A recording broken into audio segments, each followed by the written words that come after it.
Okay. Not so.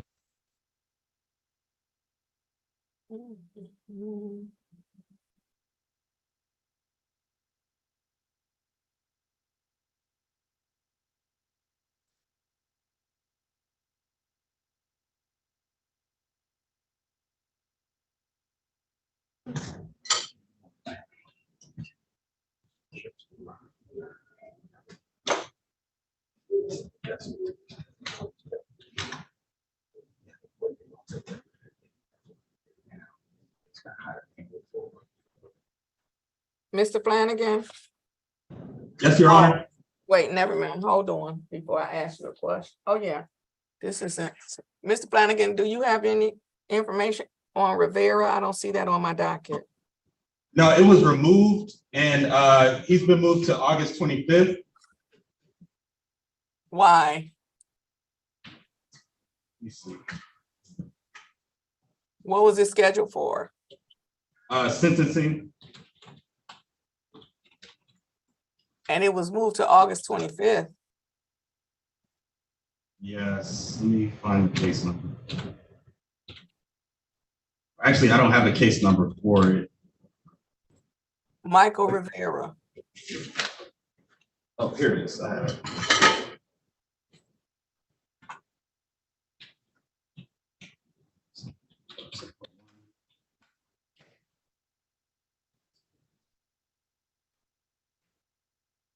Yeah, they scheduled it for sentencing on today, and then on July 26th, I removed it to today. To look at my notes to see why I moved it to Say that today. again. You said they scheduled it for July 26th. Oh, no. On July 25th, they scheduled it for sentencing today at 9 a.m. And then on July 26th, I removed it from the calendar and placed it on 8/25. And I have to look at my notes to see why. It's not listed in the ROA. Yeah, you see why? Because that he's in custody, and I don't. What is he charged with? Disobeying police officers, refusal to obey traffic ordinance. And it's scheduled for sentencing? Yes, came from Judge Sabri.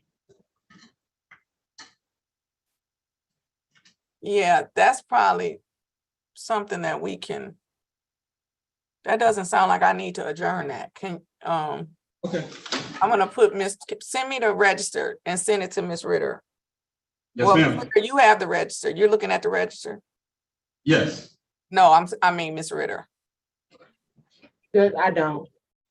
Oh, send me and Miss Ritter to register. I'm gonna put Mr. Rivera back in the waiting room, but I don't want to adjourn it because he's in custody, and that sounds like something that we can handle today. Okay. All right, Mr. Rivera will be right with you. All right, then I'm ready on Owensby.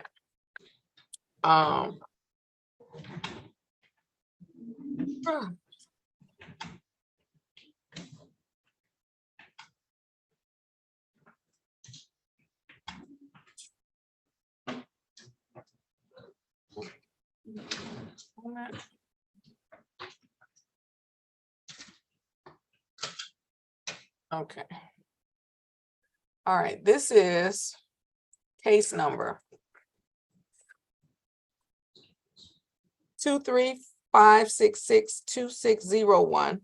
The people of the state of Michigan versus Denon Owensby. The defendant, Denon Lael Owensby, I think. All right, the defendant is charged with one count of controlled substance illegal use, and today is the day. I forgot. Dang it. Today is the date for sentencing. Appearances, please. For the record, Your Honor, Christina Ritter on behalf of the people. I forgot. Brian Gagnick, Your Honor, Neighborhood Defender Service, P64220. D9 Owensby. And what's your middle name, sir? D9 Lael Owensby. Thank you so much. Mr. Flanagan, please call specialty court. I forgot. Yes, ma'am. Thank you. All right, today is the date set for sentencing. The court has had an opportunity to review the pre-sentence report, with respect to the pre-sentence report, on behalf of the people, are there any additions, deletions, or corrections? Because the people had an opportunity to review the pre-sentence report, I don't see any additions, deletions, or corrections on our end. All right, any additions, deletions, or corrections on behalf of the defense? No, Your Honor. All right, with respect to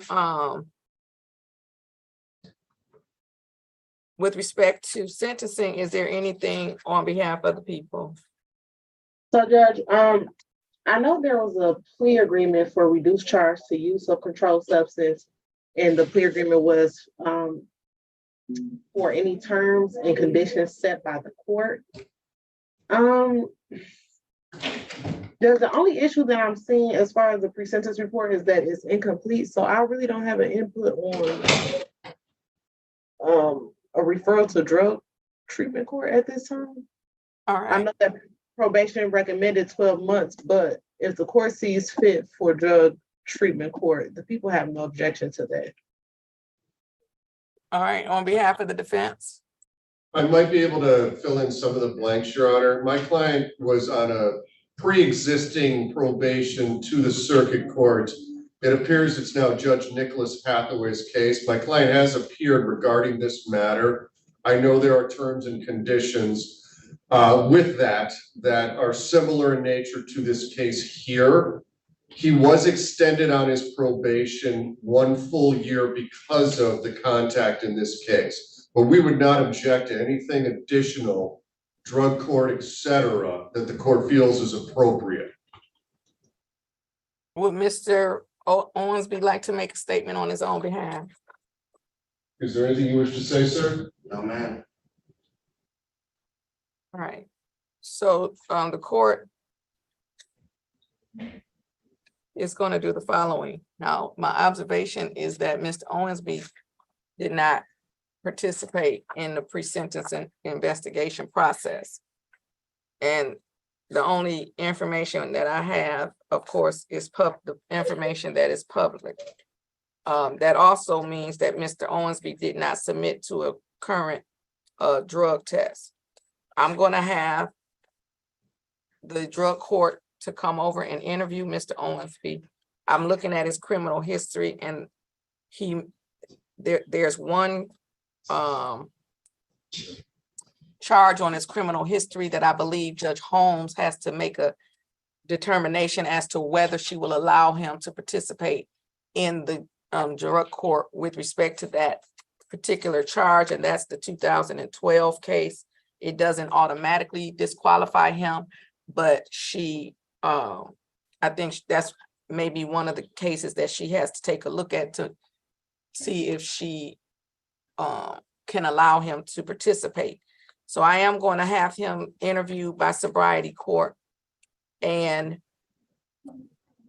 you said his probation on the felony was extended?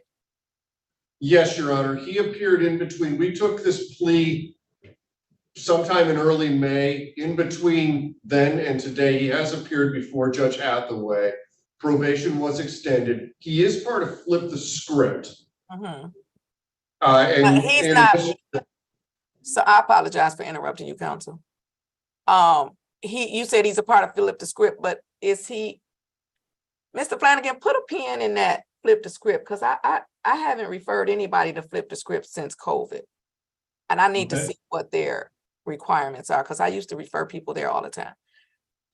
But he's not participating in the felony drug court program, is he? I do not believe so, Your Honor. Okay. Well, what I'm going to do is I'm going to have him interviewed by Judge Holmes' staff. And then I would also, well, let me say this. If for some reason he doesn't qualify for the drug court program, or we decide that he's not going to go, and I want to see a copy of his probation order from the circuit court, what the terms and conditions of the probation order are from the circuit court. Was the charge in the circuit court this felony controlled substance charge? Your Honor, I believe so. I can represent that I'm not part of the Right. circuit court in this Okay. case. Well, I'm thinking it would have to be because the charge says the date is from the end of 2022. So it sounds like if he, and according to the probation report, it sounds like he has 2 years probation. And that could be because the judge extended his probation. But which means that we would have plenty of time for him to do the 14 months with Judge Holmes. And also what may happen, I don't know what Judge Hathaway's, feelings are or thoughts are or whatever. But I do know that Judge Holmes, oh, no, y'all didn't tell them that the person was in person. I gotta she need to come in person. Judge Holmes does have some felony cases in her program. So what may be able to happen, I'm just speaking off of what I know, is that they might be able to get Judge Hathaway to allow his circuit court case to be placed in our program. And in that way, he's just doing one thing. Ms. Cleveland, they didn't tell you that Mr. Owensby is in person. Oh, he's over there in your Yes, courtroom? he's in the courtroom, yes. Okay, Your Honor, I'm gonna come over there. I'm also in Judge Holmes' courtroom now, waiting for her to call me. So I'm gonna come by in just a moment. So do you want me to send him something?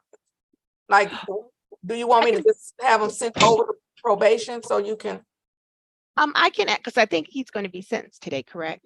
Well, he was going, yes, I'm trying to sentence him today. So I'm going to run over real quick, but if they call me back, then I'll let you know. I'll come over to your courtroom though. Okay, thank you, Ms. Cleveland. Mhm. Okay, so mention that to her about, I'll mention it to her about the 2 cases, and I don't know what they do, like how they get them merged together, or I know the circuit court has to be amenable to placing the case in Judge Holmes' program, but I mean, it's a world-renowned program, and the circuit court sends her cases all the time. So I don't know though if Judge Hathaway, whatever his philosophies are, but that would be probably the best case scenario for Mr. Owens if we could get both of the cases. But of course, if not, they run concurrent, and I'm sure anything he would do in our drug court program, he would get credit for in the felony court if those conditions overlap. So this is what I'm going to do.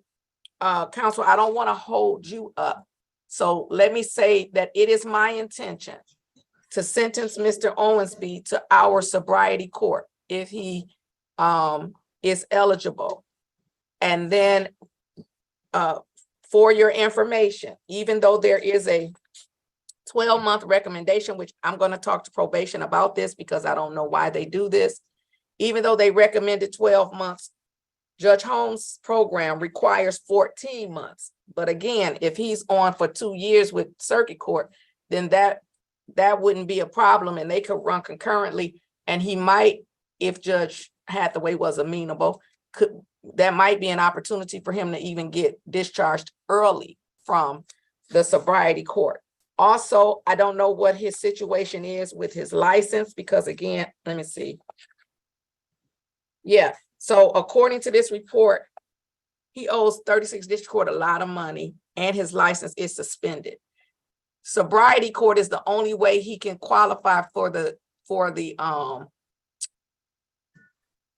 special license. So if he participates in sobriety court, after so long, they can get him a special license, but they're the only program that it has to be through the program. Like, they won't let me do it or whatever. So that would be one of the other benefits to him going to sobriety court. So Ms. Cleveland is going to come in the courtroom. Counsel, if your client is not eligible, so it is the sentence of the court that he goes to sobriety court. If for some reason he's not eligible, then I'll have my clerk call you and we can reschedule the sentencing, and I'll do a regular sentencing. Okay? Great. All right. Then we're all set. Mr. Owensby, wait in the courtroom for Ms. Cleveland if she's not already there. And then she'll give me the official word. And if you're eligible, I'll put you on Judge Holmes's docket, okay? Yes, ma'am. All right. Anything further? No, many thanks. All right, then we're all set. Have a great day. Stay safe. Same. When I'm here, I said, wherever you are.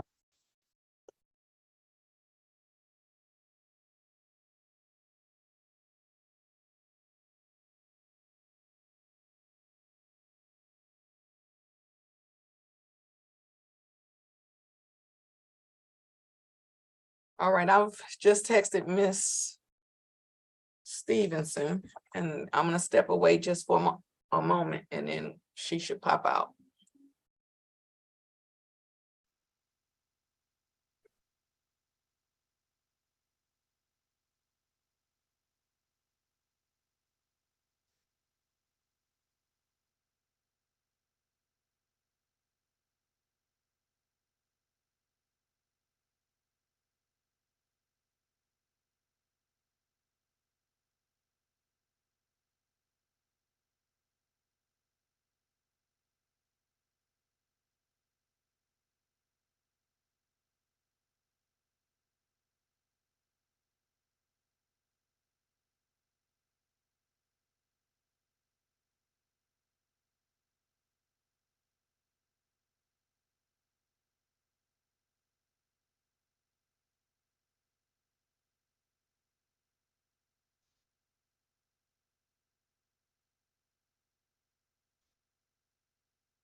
All right, I want to do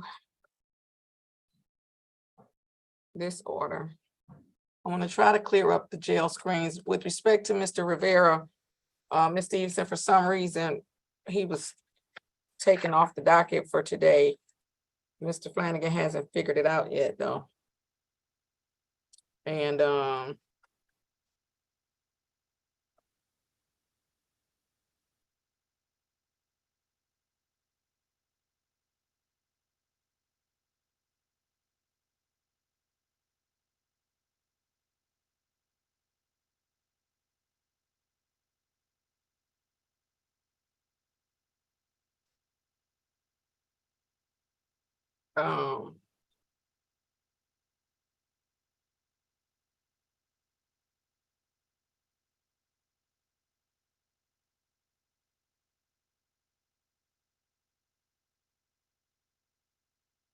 I don't know.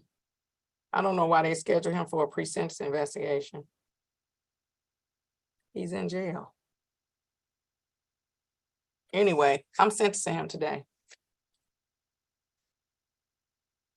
I believe that has retained counsel, Your Honor. I Oh, think it was that's, Attorney who is it? Goldberg, I thought. But that's probably not retained. Where do you see that at? I thought I saw that in the Register of Actions. Oh, you do. Oh, call counsel and see if he can come. Okay, If not, then I guess I do have to reschedule it. Okay. Um.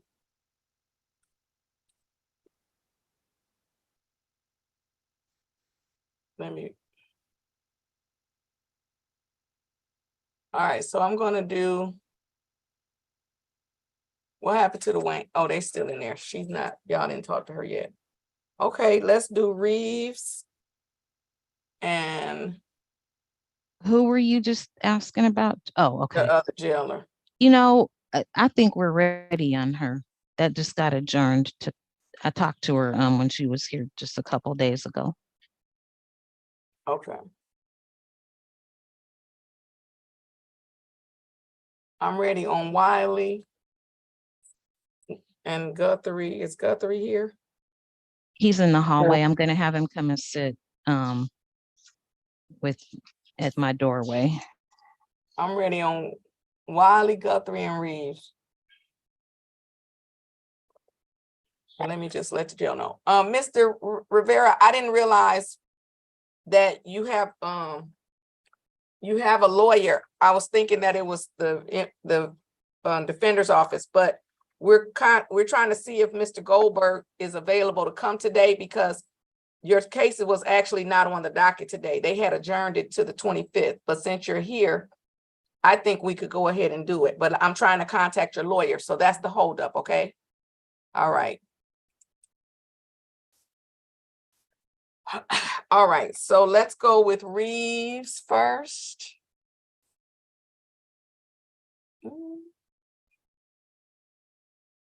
Well, that's interesting. I don't see Reeves I don't see Reeves. Probably back on the iPhone, Judge.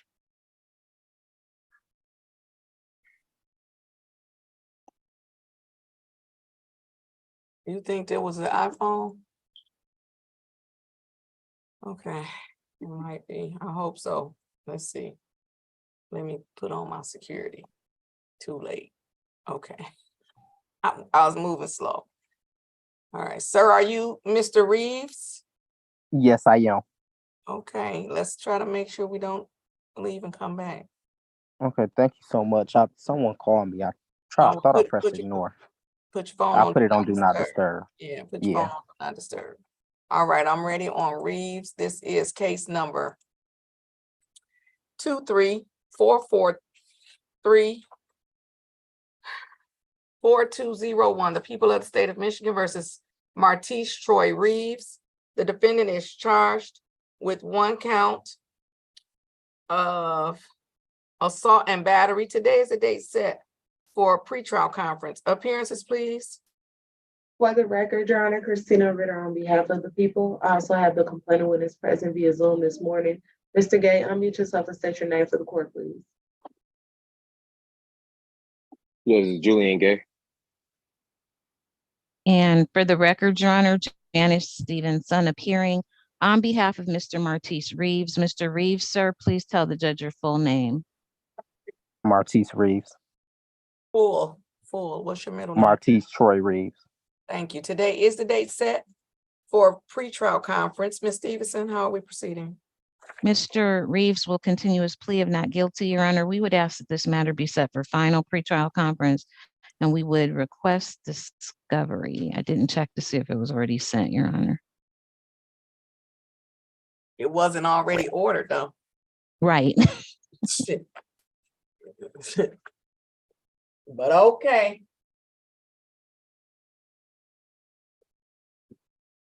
I guess as long as it's voluntary, then it don't have to be ordered. Court is going to continue with not guilty plea on behalf. Whoops.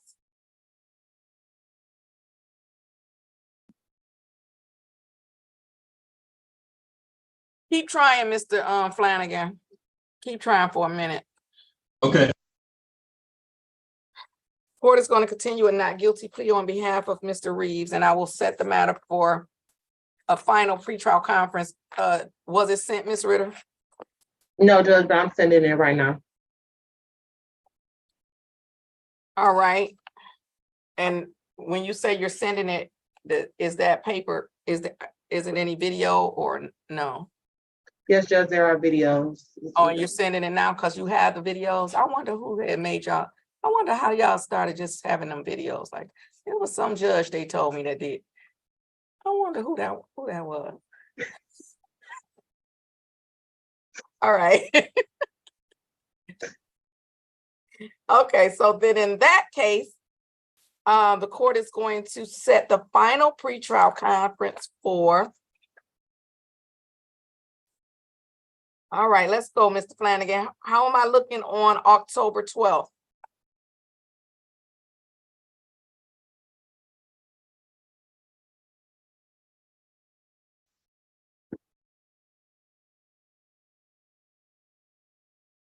I'm sorry, Your Honor. I was leaving a message for the attorney. What was the date? Oh, never mind. I pulled it up myself. Thank you. It was October 12th though, but I pulled it up because I was thinking I'm in the building, so it's I don't have to Oh, go okay. through as much as I have to go through when I'm at home to get to the JIS. So I am gonna set the matter for Thursday, October 12th for final pretrial conference. And that will be at 9:00 a.m. And discovery has already been submitted. Mr. Gay, you do not have to appear on October 12th unless you want to. So you're not required to appear, but you may appear as a complaining witness. You are welcome to appear at all court appearances. However, your appearance is not required on October 12th. If you do not appear, you should contact the prosecutor's office or the victim's advocate's office and determine whether or not or when the next court date is and whether your appearance is required. Counsel, can we go to a breakout room right quick? And I'm gonna put Mr. Reeves and Mr. Gay back in the waiting room, just briefly, and then we'll be right back, okay, gentlemen? Yeah. All right, let's go to breakout room number 15, please. That's gonna be my breakout room, since I gave y'all all, Ms. Stevenson got a whole bunch of breakout rooms, Ms. Ritter got her breakout room, mine is gonna be 15. I like that. Me too.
Let's see.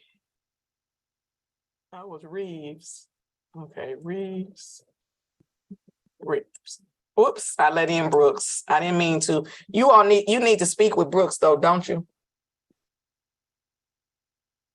Wait, why is Yes, we do. We that's talk not on my about docket? Deontay Brooks. Is that who you're talking about? Yeah, where is? Oh, yes, it is. Yes, it is. Okay, well, I brought him in by mistake. So when he connects, I'll send him to oh, there it. Well, Just 1 second, Mr. Guthrie. Mr. Brooks doesn't have sound, but I'm gonna go ahead and send him to a breakout room. Oh, he has sound now. Mr. Brooks, accept to join the breakout room. The lawyers will be in as shortly to speak with you. All right, so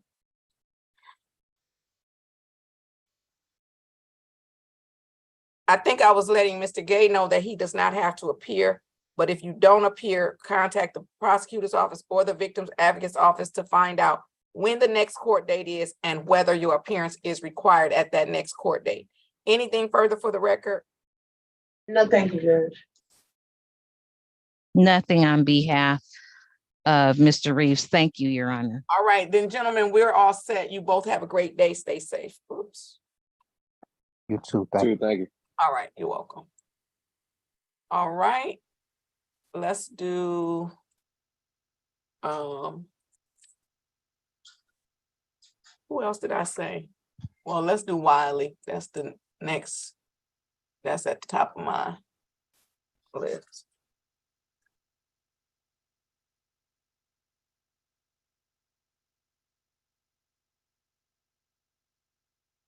And then, oh, Guthrie, the complaining witness is present. Okay.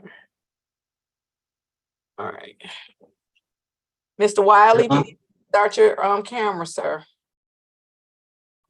All right, this is case number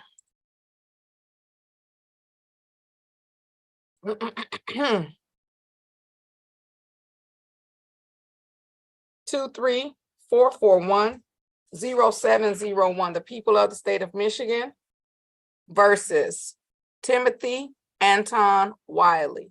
The defendant is charged with two counts, of malicious destruction of property. Today is the date set for final pretrial conferences. Appearances, please. For the record, Your Honor, Christina Ritter on behalf of the people, and I also have complaining witness number 1 present via Zoom this morning.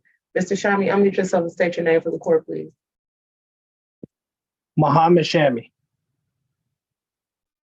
And for the record, Your Honor, Janice Stevenson, appearing on behalf of Mr. Timothy Wiley. Mr. Wiley, sir, please tell the judge your full name. Timothy Wiley. Today is the day set for a final pretrial conference. How are we proceeding? Your Honor, Mr. Wiley and I have had the opportunity to discuss this matter. He's also had the opportunity to review with me an advice of rights form, and it is my understanding that at this time, Mr. Wiley wishes to waive his rights incident to trial and offer the court a plea of guilty to 1 count of malicious destruction of personal property less than $200. It's our understanding that the people's recommendation is that the second count be dismissed, Your Honor. Ms. Ritter, is that the people's offer? That's correct, Judge. That is the people's offer at this time, also recommending that full restitution be paid in the amount of $225, Your Honor. Ms. Stevenson, I apologize. Do you acknowledge that the full restitution is a part of the offer? Yes, I do, Your Honor, and I believe it's also the people's, including the people's offers that the plea be taken pursuant to the Homes Youthful Training Act. Oh, Mr. Wiley was 23 years old at the time of this incident, Your Honor. Ms. Ritter, is that a part of the, well, we can address it at sentencing. Okay. Yeah, Okay. All right. Well, if that's a part of the people's plea offer though, or that the people won't object to the height of, can you put that on the form so Mr. Flanagan can send that to probation so I could be aware of it at the time of Yes. sentencing?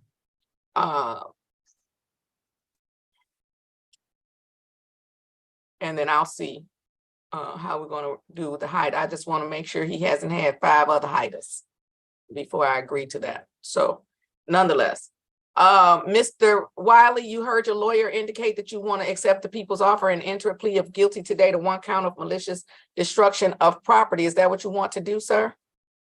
Yes, ma'am. Mr. Wiley, I'm going to share my screen. On my screen will be an advice of rights form. My question to you, sir, is have you had an opportunity to review for yourself or to go over with the lawyer your constitutional rights? Yes, I have. When you did that, Mr. Wiley, did you understand your constitutional rights? Yes, I did. Do you understand that this is a misdemeanor and therefore you have a right to a trial? However, if I accept a plea today, you will be giving up your right to a trial. Yes, I do. Has anyone threatened you in any way or promised you anything that was not placed on this record to get you to enter into that plea today? No, they have not. Are you currently on probation or parole, sir? Yes, I am on probation. And do you understand, I'm drawing your attention to number 8 on the advice of rights form. Do you understand that if I accept this plea from you today, that it may be considered a violation of your probation and the court for which you are on probation to may violate you if you enter into this plea? Do you understand? Yes, I had a chance to speak with my probation officer. And with that understanding, do you still want to enter into this plea? Yes. Finally, drawing your attention to number 11 on the advice of rights form. Do you understand that by entering into this voluntary plea, you may be giving up your right to an automatic appeal to the circuit court? And if you were to change your mind about the plea, you would have to request permission of this court to set aside the plea or request permission of the circuit court to appeal the conviction. Yes. With that understanding, do you still want to enter into the plea today? Yes. Sir, raise your right hand for me, please. Do you swear or affirm that the testimony you're about to give will be the truth, the whole truth, and nothing but the truth, so help you God? Yes. Ms. Stevenson, you may put your hand down, sir. Thank you very much, Your Honor. Sorry. Mr. Wiley, on January 22nd of 2023, were you present at 8351 Woodward Avenue in the city of Detroit? Yes. And while at that location, did you do some damage to two of the tires on an automobile owned by Mohammed Shami? Yes. Thank you, Your Honor. Defense is satisfied. Are the people satisfied? The people are satisfied, Judge.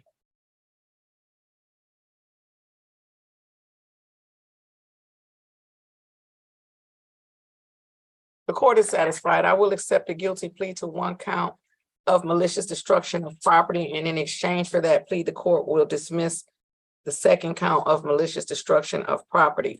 While I am aware that the complaining witness is present, the victim is present, I am going to set the matter for sentencing because I do want a pre-sentence report on Mr. Wiley, in that you are requesting HIDA. And apparently he's currently not eligible for HIDA, but he was at the time of the alleged incident. Is that what you're saying? Correct, Judge. All right. I was trying to find a date, but I don't want to put it off too far, but looks like, let's see. They need 4 weeks. 1, 2, 3, 4. So let's see what I look like. I'm gonna try to do.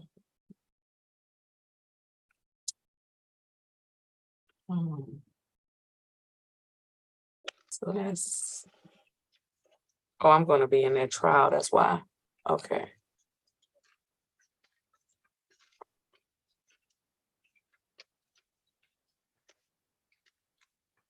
Um, 18, 28, 29, 30.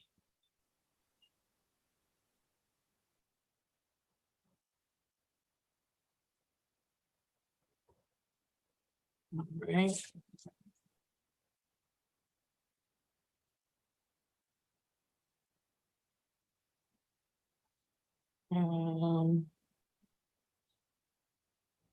So I have 11.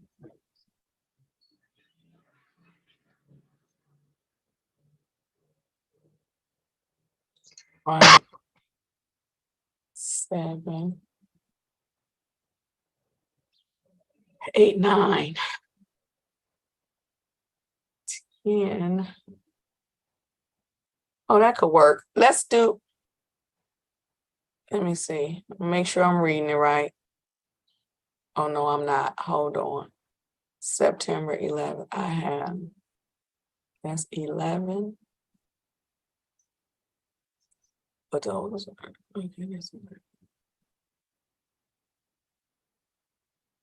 18. No, that's enough.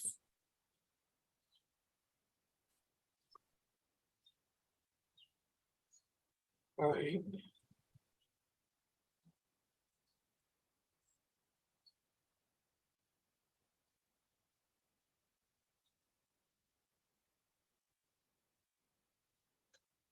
All right, I have to go to the week of the 18th. And we're gonna put it on September 18th is what I'm speaking of. And let's see, Monday, September 18th. I have 12, 23.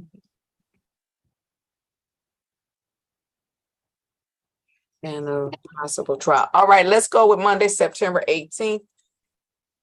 And I already have one sentencing. Let's see. Yeah, Monday, September 18th.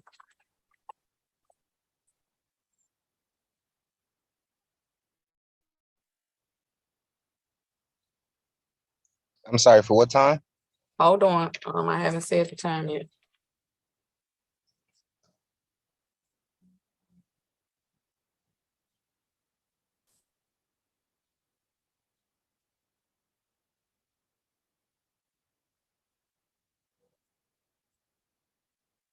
Okay. All right, the court is gonna set sentencing for September 18th at 9:00 a.m. With respect to the sentencing, Mr. Wiley, you have a right to be sentenced in person, or you may consent to being sentenced on Zoom. Which do you prefer? On Zoom?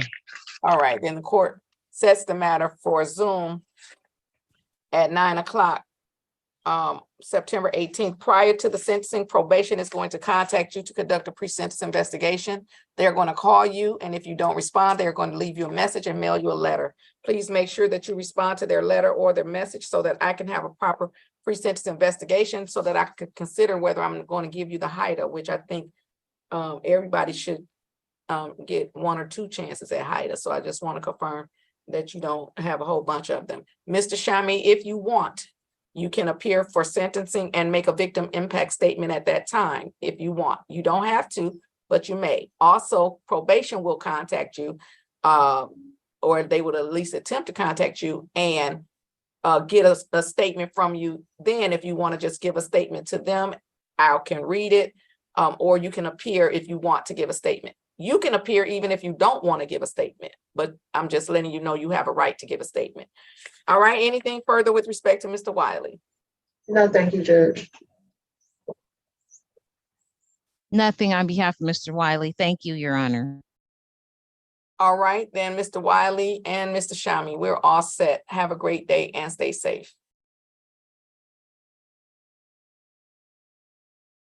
The boxes move around. I want Zoom to remove this last part right there. I'm ready on Guthrie. I need Miss Henry to start your camera. I mean, just a moment for that, Judge. Oh, okay, No, I'm ready. I just have to pull a chair out the door. okay. Is that Mr. Owensby sitting in on the front row? Yes, Your Honor. I sent you a message on him. I know, I read it. Mr. Owensby, go ahead and stand. So, Mr. Owensby, with respect to your case, as I indicated to your lawyer, I'm going to send you to the drug treatment court program. They indicate that you are eligible, and you're going to come back. You're going to get 2 appointments. You're going to come back to court to see. All right. You're going to come back to court. My clerk is going to give you these dates. August the 15th at 10 o'clock, you're going to report to probation to see Miss Cleveland again. And then they're going to have you on Judge Holmes's docket for August the 21st. It's important when you talk to Miss Cleveland and tell her again what I said about seeing if they could merge your 2 cases, seeing if there's any chance to bring your circuit court case into the drug court program. Okay? Yes, ma'am. All right. So we'll see how that works out. And if there's any glitches or anything, Judge Holmes will let me know. And then we'll have to take it from there. Okay, so Mr. Flanagan put those in the system. He's transferred to Judge Holmes for 14 months. And then give him those 2 dates. Probation on August 15th and Judge Holmes' docket for August 15th. So August 21st. So we're putting it on Judge Holmes's docket for the August 21st. Yes. All right, Mr. Owensby, you're all set. You can have a seat on the back row and wait for your paperwork from Mr. Flanagan, so you won't forget those dates. Thank you. You're welcome. Okay, it looks like I'm ready on Guthrie. This is case number 234445601. The people of the state of Michigan versus Timothy Lee hyphen something else that starts with the M.I. Guthrie. The defendant is charged with 1 count of assault or assault and battery, and today is the date set for final pretrial conference. Appearances, please. For the record, Your Honor, Christina Ritter on behalf of the people, and I also have the complainant witness present via Zoom this morning. Ms. Henry, unmute yourself and state your name for the court, please. Kelly Henry. And for the record, Your Honor, Janice Stevenson appearing on behalf of Mr. Timothy Guthrie. Mr. Guthrie, with a loud voice, sir, please tell the judge your full name. Yeah, it wasn't loud enough, but Timothy Guthrie. okay. No shorts are allowed in court, Mr. Guthrie, so pull that chair up a little closer, because I don't want to see your knees.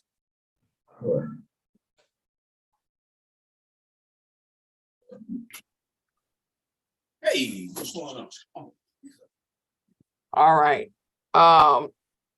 Today is the date set for final pretrial conference. How are we proceeding? Your Honor, on behalf of Mr. Guthrie, hear the plea of not guilty. Yeah. Hold on. Right there, like if your head is like right there, because the first part of what you said, I didn't hear you. Okay. Right there, I can hear you. Go ahead. Okay. Thank you, Your Honor. Mr. Guthrie will continue his plea of not guilty. We would at this time ask that this matter be set for jury trial. Court is going to continue a not guilty plea on behalf of Mr. Guthrie and place the matter on the jury trial track. I need a recent list. When is the last time I sent you all a list? I need to see how many cases in the hopper. All right. I'm gonna give me a more updated list, but let's see. Do you know when the last time I sent you a list?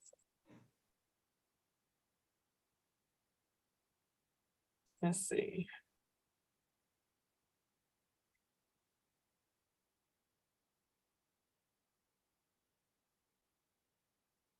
Oh, It was back in June, George.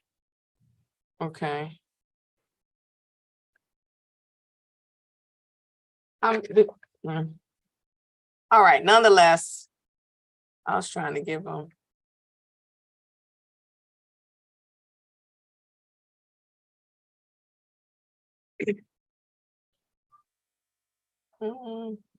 You said I don't see it in June, jury trial. What is it called? Nonetheless, okay, don't worry.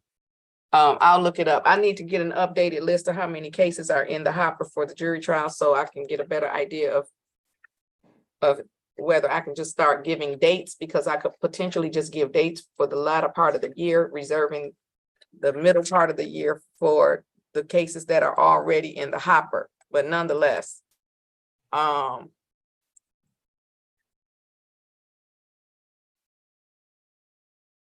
what's wrong with my computer? Why is that up there? Okay, here we go. All right, so I am going to set a final pretrial conference for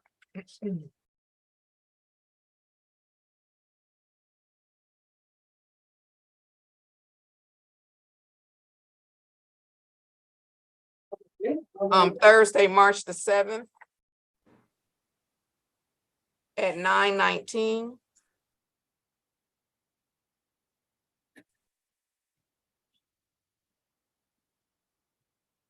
At that time, I will be able to give you your jury trial date. It most likely would be towards the end of the year, next year. Anything further? Judge, does Ms. Henry have to appear at that final pretrial conference in March? She does not, but unless she chooses to, Ms. Henry, you can appear every time, but you don't have to until the jury trial date. Yes, ma'am. Well, I'm sorry, I shouldn't say until the jury trial date, until the next time the court says that your appearance is required, because it could be before that, but you do Yes, not ma'am. have to appear on March the 7th. And then Mr. Guthrie, that date is quite a ways away. If you need some type of reminder, then you need to, you may want to go onto the court's website and sign up for text notifications of your court date. And they will send you a reminder of your court date approximately 2 weeks or so before the court date. Anything further with respect to Mr. Guthrie? No, thank you, Judge. Nothing on behalf of Mr. Guthrie. Thank you, Your Honor. All right. Mr. Guthrie, if you come in person on March the 7th, do not wear shorts. It'll be kind of cold outside. I'm fine. All right. You're all set. Have a great day, sir. Stay safe. Thank you, Your Honor. Mr. Rivera, we can't reach your lawyer. It's scheduled for your case is for some reason that we haven't quite figured out yet, but it was adjourned. Oh, as soon as I was saying that, your lawyer literally popped into the waiting room. All right. I'm gonna let your lawyer in, but Ms. Stevenson, all right, she's letting out Mr. Guthrie. I'm gonna be, I guess, ready on Ms. Brown, and then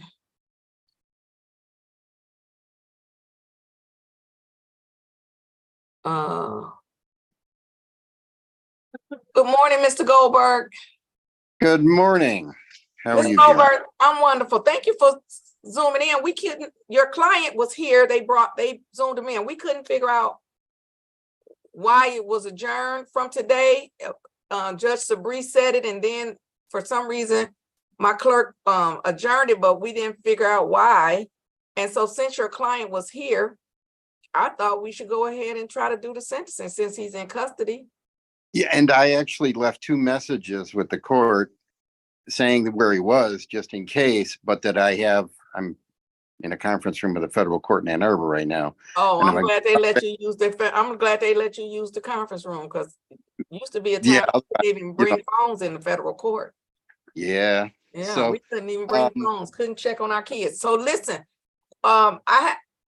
Miss Ritter, was there any type of plea agreement, sentencing agreement other than, because he's in custody clearly. This is a 93-day misdemeanor that he's charged with. What I do with the register? And yeah, disobeying the traffic order of the police is what he's charged with, right? All right, Judge. I'm sure the fleeing and eluding that got dismissed, right? That's what it was amended from, Judge. Right, amended. Okay. So how long has he been in custody? DOC custody for probably 2.5 months anyways, or thereabouts. He was originally arraigned on the charge that was dismissed. They kicked him out. They picked him back up. So he's probably got, at least before we ever got into this, at least 7 days custody. I'm sorry, at least 10 days custody, but he's been in for, I can tell you. 2 months. And then has he just been in on this case or another case? No, he's doing in DOC at 2 years on a. He's in MDOC for 2 years, you said? Yes. So I tried to do same day sentencing, but procedurally they couldn't do it in front of they Judge couldn't Sabri. do it. Mm-hmm. Yeah. So they sent it to you. Yeah. And now I'm here and I don't know why I got adjourned, but I'm ready to proceed with sentencing. Ms. Ritter, are you amenable to that?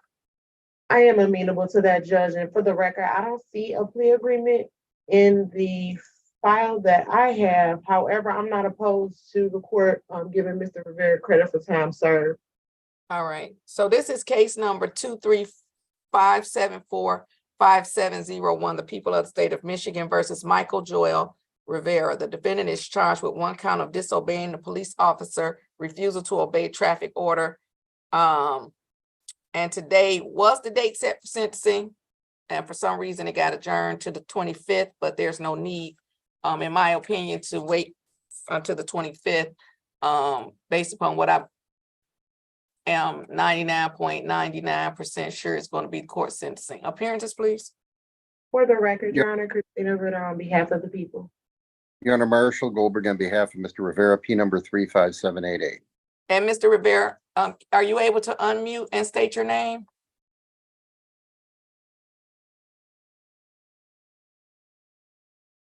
Nope, it's not unmuted.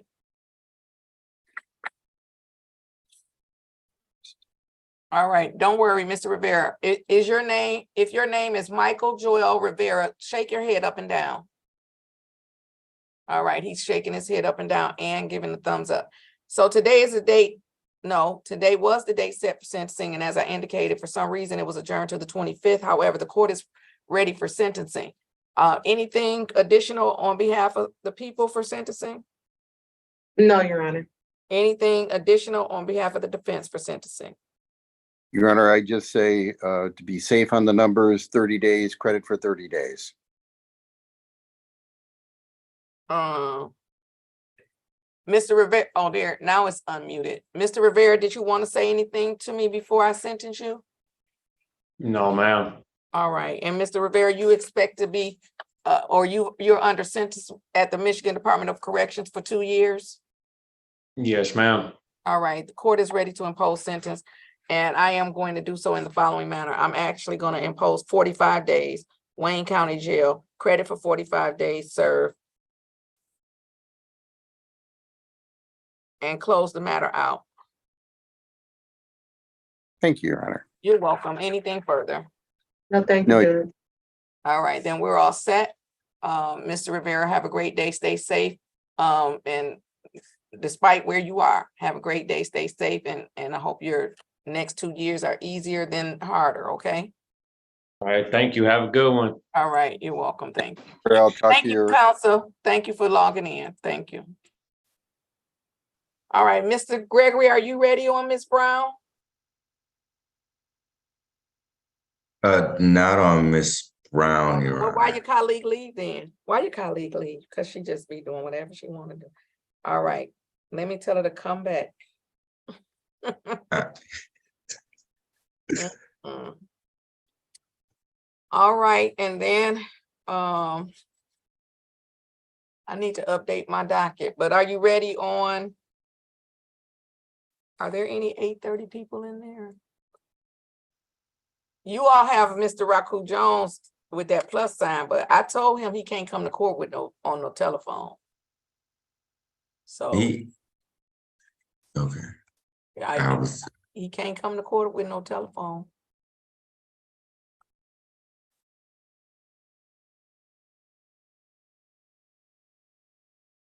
Somebody might want to call him, Mr. Jones, because he's still sitting over there with that plus sign by his name on a telephone.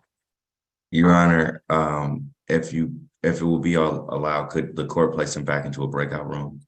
Sure.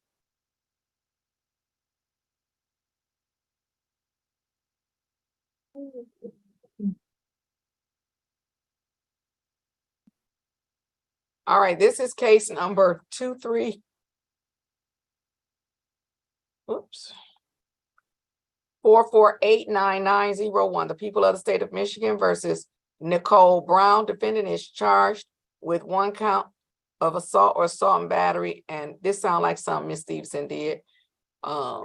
Some scheduled bond violation. That I never even seen that on my docket before. Appearances, please. For the record, Your Honor, Christina Ritter on behalf of the people. Janice Stevenson appearing on behalf of Ms. Nicole Brown. Ms. Brown, ma'am, please unmute and tell the judge your full name. Good morning, Your Honor, Nicole Brown. What's your middle name? Do you have one? Nicole Brown is actually an alias. My name is Destiny Nicole Plowicki. Okay.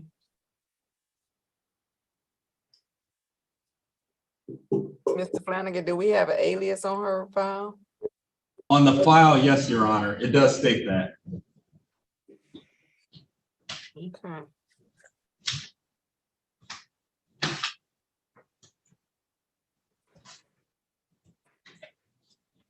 Hmm.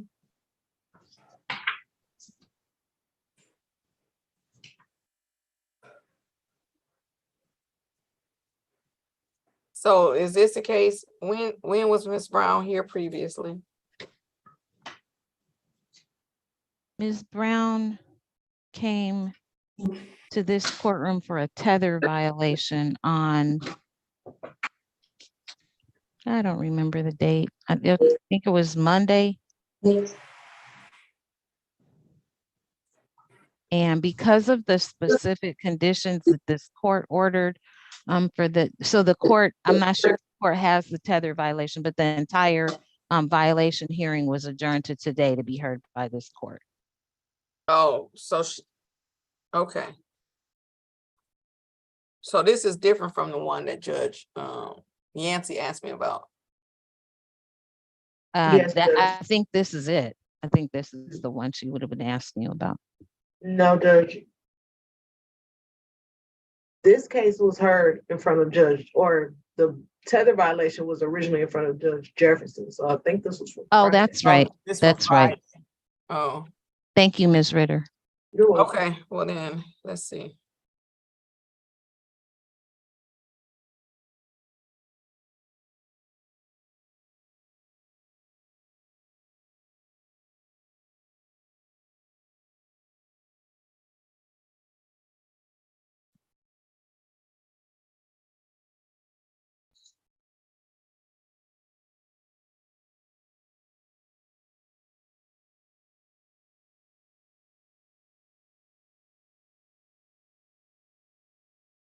Oh, okay.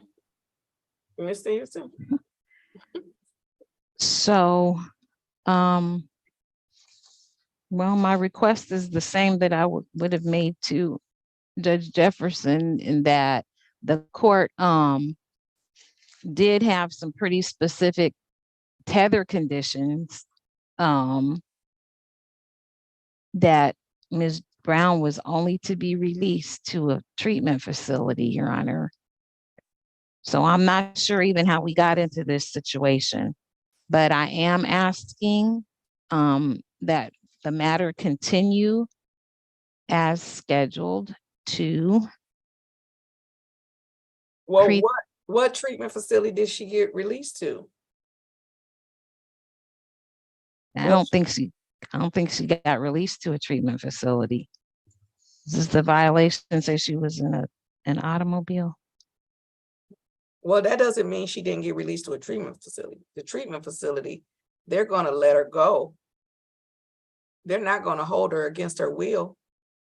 So she was, I can ask Ms. Brown that actually, if did they send you to a facility? Yes, Naomi's. Sound like she said they sent to Naomi's Nest. Which is what this court ordered that she go to. And then it seemed like she walked away from it and went to the exclusion zone. And then it seemed like she tried to take off her tether. Well, we had a conversation about that, and she says she didn't try to take off the tether, Your Honor, but she was in an area where she should not have been. Well, I mean, that's what she said. Yes. But Sergeant Leonard Spencer, oh no, he was notified. Whoever did this report said when they picked her up, and they included a couple of images, which I don't have, that show that the tether was looking cut. Now, come on. Now, somebody, come on. Now, the only thing I want to deal with is truth. If you're gonna not tell the truth, then don't speak.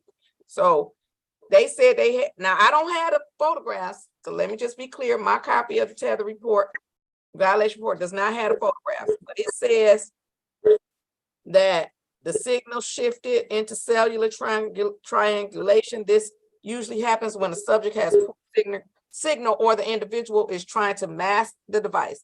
The subject was in her exclusionary zone for about 20 minutes. She then had a strap tampered while leaving the exclusion zone. And then they went and they found her and they picked her up. And then it says the subject device looked like it was tampered with. I have included a couple of images with this report that shows the device has been cut. She also had a roll of tinfoil in the front seat of the vehicle. Yeah. So. Ready, Your Honor. I'm focused now and I am ready. Yeah, you said that probably last time. We was all focused. Ms. Stevenson, I'm not changing nothing and she gonna be on house arrest this time. She gonna go back to, it ain't no exclusion zone, it's house arrest. She's charged with assault and battery. It's a 93-day misdemeanor. I don't want to keep her in jail. However, she going to treatment on house arrest. Now, you know, all I can say is one of the saddest days that I've had in terms of dealing with people who need assistance in drug assistance is when the young lady graduated from drug treatment court or was 3 days away from graduating from drug treatment court and then went in the drug house and they found her dead from an overdose. Listen, all I can tell you is every time I eat a bag of chips, I only think of if you keep doing this and the result is going to be this, you have nobody to blame but yourself. Now, the fight is real. The struggle is real, but we can't make you get help. Help is only if you want to get help. And if you don't want to fight for your life, then we can't fight for it either. I mean, we're not going to be able to fight for your life and you just go keep walking away from the drug houses. I mean, the drug rehab. So I'm not suggesting that it's not hard. I know it's hard.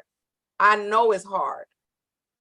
But come on, whoever taking you there, they're not your friend. Whoever is trying to do, they're not your friend. They don't love you. They don't care nothing about you. Whoever is trying to help you get drugs, they don't care about you. They don't care about you. They don't care about you. They're lying to you. So I'm going to continue with I'm going to try again. If at first you don't succeed, what? Try again. We're going to try again and help you. We're going to try again and help you. I'm going to amend my order to that it's a house arrest tethered to Naomi's Nest.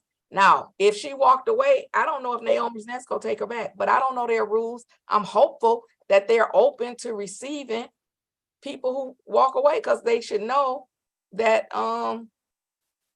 you know, the people need more than one chance to try to, you know, to try to get off drugs or whatever. Yes, ma'am, you were trying to say something to me?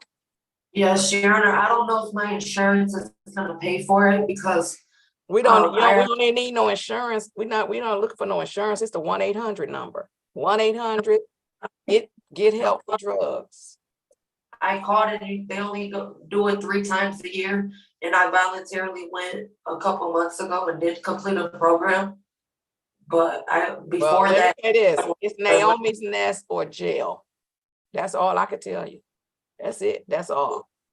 So if your insurance not gonna pay for it and Naomi's Nest not gonna keep you there, then we have to fast track this here. We're gonna have to fast track this case because she's gonna be in jail.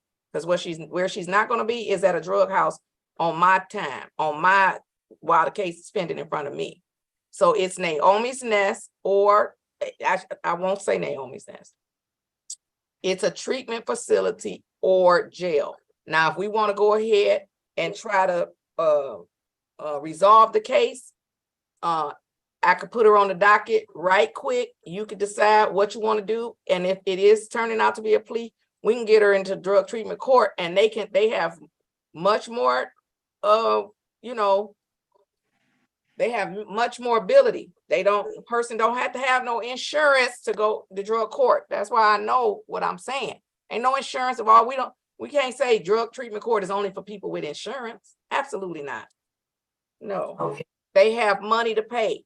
So right now it's treatment facility, house arrest, tethered house arrest to the treatment facility, or it is, so as soon as she leave there, it's gonna trigger that she's out violating the conditions. And then we can try to get her back in here as quick as possible. I don't know, what stage are we at? This said pre-trial. No, this just say violation. Has she already been in front of me for the pre-trial? She has her pretrial on August 29th, Your Honor. All right, I could fast track. I don't know. Did you already contact your complainant for that, probably for that date? For that date, Judge, but just some information for the court, Your Honor. I'm looking in the investigator's report. It looks like this incident happened at the address that's part of the exclusion zone. Right. And the complainant witness lives at that address as well. So from my understanding of the investigator's report, the defendant and the complainant witness were roommates. I don't know the relationship, but I know they lived in the same home. I think I knew that, and I think I said I was keeping this.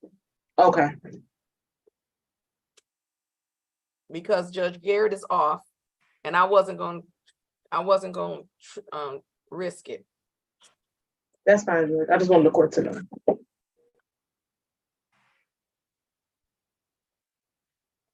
I would like to keep the August 29th pretrial date if we could.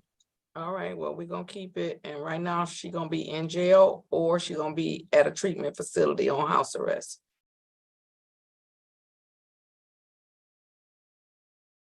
And if you tamper with this tether,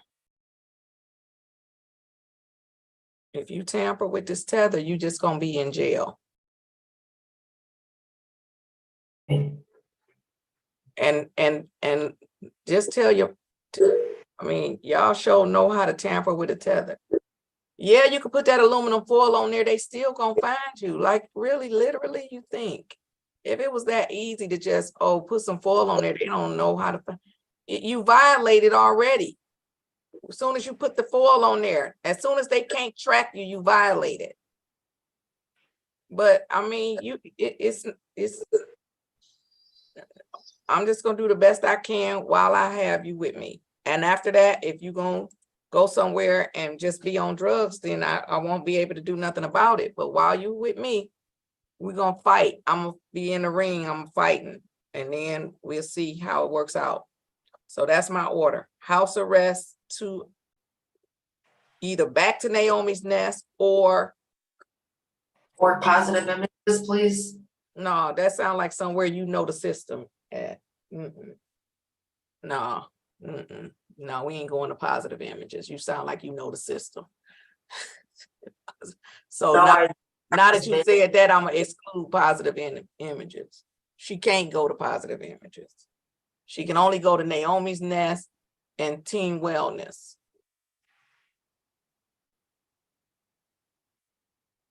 Oh no, that's the place that said they don't take women. Right.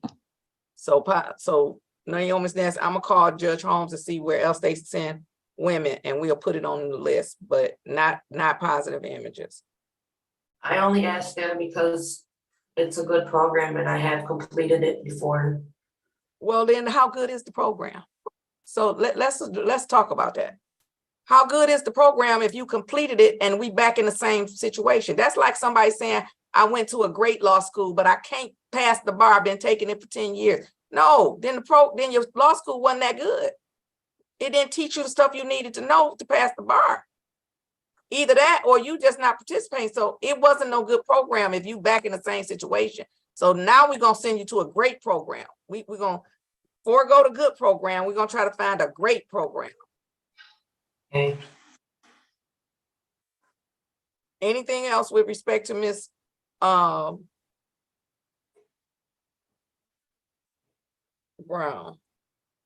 No, thank you, Judge.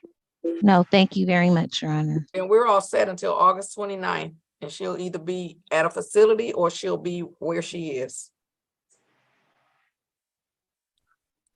Thank you, Your Honor. You're welcome. You're all set. Hopefully I'll see you on August 29th. Thank You're welcome. How long has she been in custody?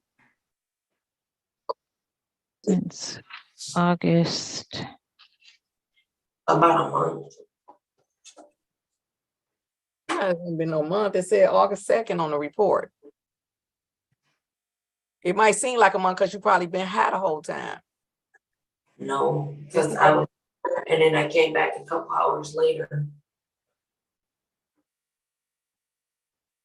Okay. We're all set. Thank you, Your Honor. Let me call Judge Holmes though, so we can finish up the order. Well, let me not always call Judge Holmes. Let me call Mr. Morgan.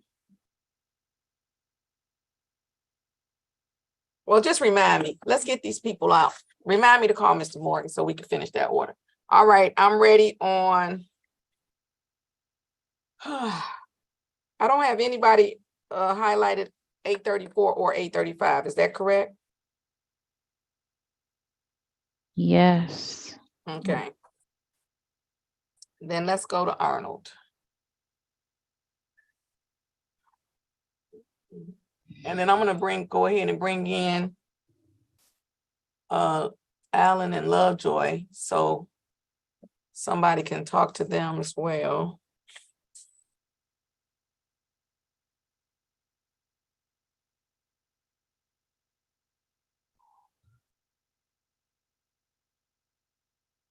I need Miss Arnold to turn on your camera, please.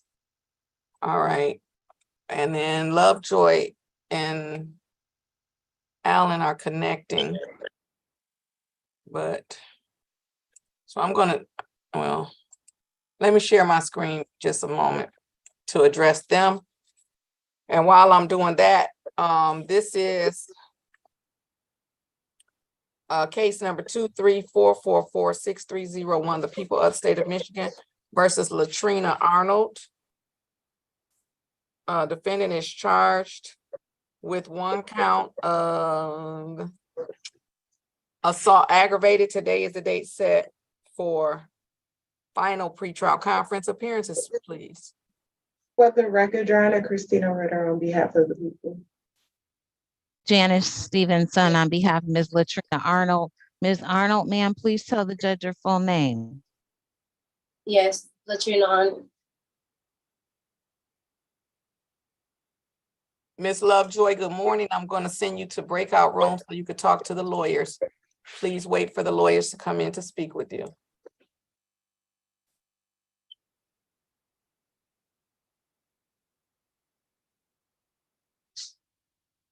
All right, with respect to Ms. Arnold, today is a date set for a final pretrial conference. How are we proceeding?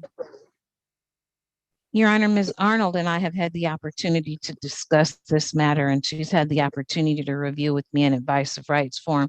It's my understanding that at this time, she wishes to avail herself of an offer from the people, waive her rights incident at trial, and offer the court a plea of guilty to the reduced charge of attempted aggravated assault, Your Honor. It's our hope that the plea would be taken pursuant to MCLA 771.1.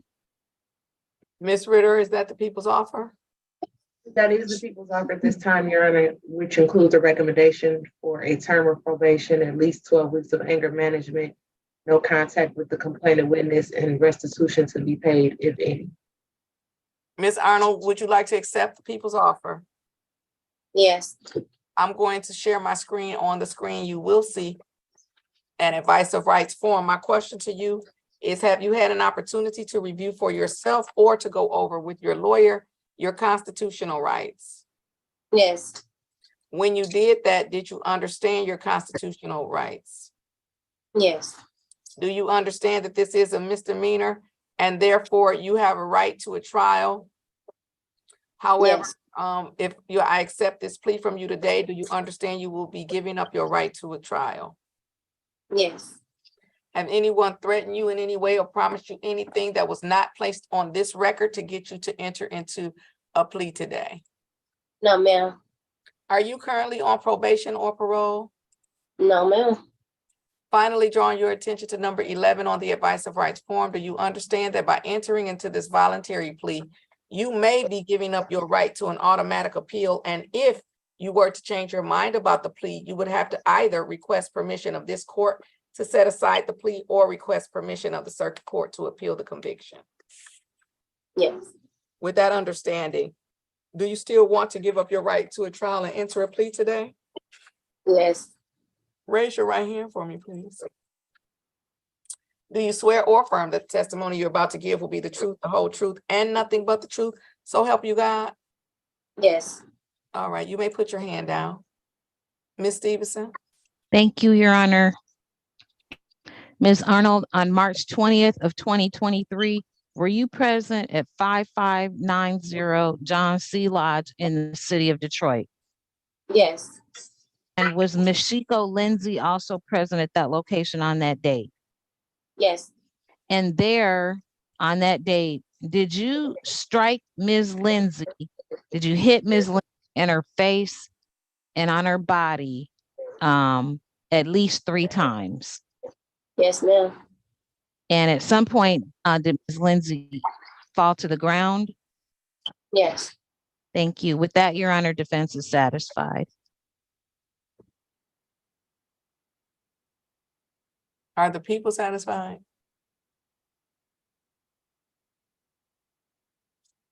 No, Judge, only because there hasn't been a factual basis established for an injury. That's how the court feels as well, Ms. Stevens. Aggravated assault requires injury. Right. So it would be our position, well, Ms. Arnold, was as a result of you striking Ms. Lindsay in her face at different parts of her body as a result of her falling to the ground, do you believe that she was injured? No, she got right up afterwards. Okay.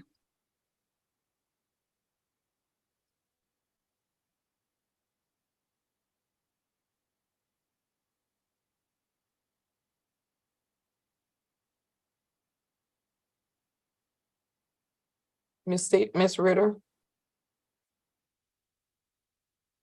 She said the lady wasn't injured.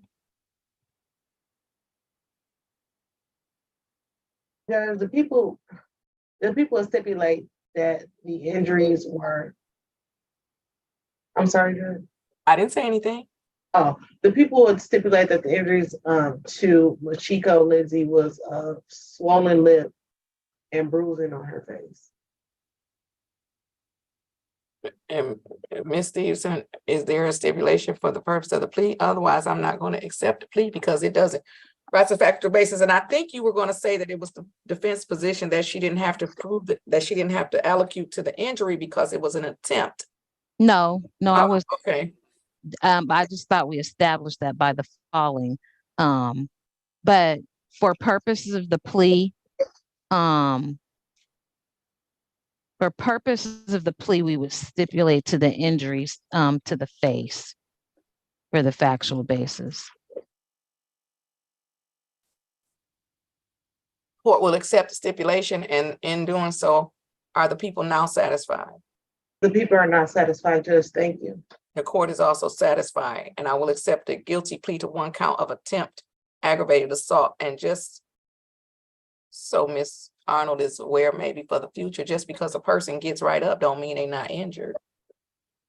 That don't mean I'm not injured just because I get back up. The court will accept the plea. I will set the matter for sentencing.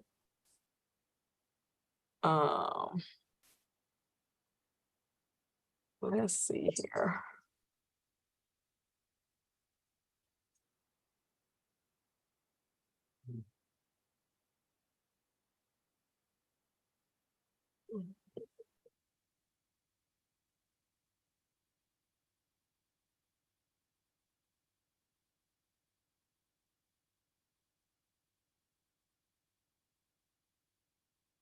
Looks like I can do Friday, September 22nd.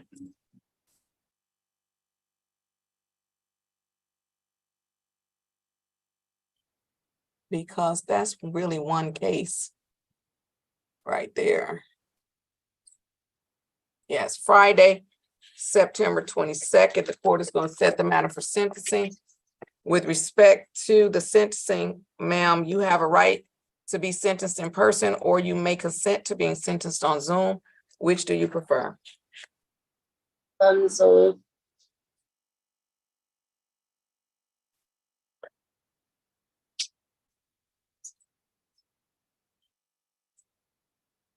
Court will set the matter for sentencing on September 22nd on Zoom at 9 o'clock. Due to the nature of the case of the charge, I'm going to submit the matter for a pre-sentence investigation.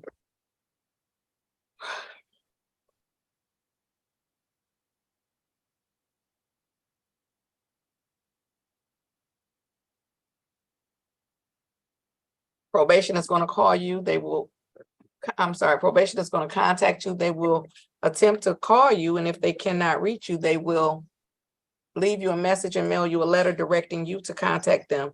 Please make sure that you respond to the letter or the phone call so that I can have a proper pre-sentence investigation on the day of your sentencing. Anything further with respect to Ms. Arnold? No, thank you, Judge. Nothing on behalf of Ms. Arnold. Thank you, Your Honor. Ms. Arnold, you are all set, ma'am. Have a great day. Stay safe. it's a thank you. You're welcome. I'm ready on Hood. This is case number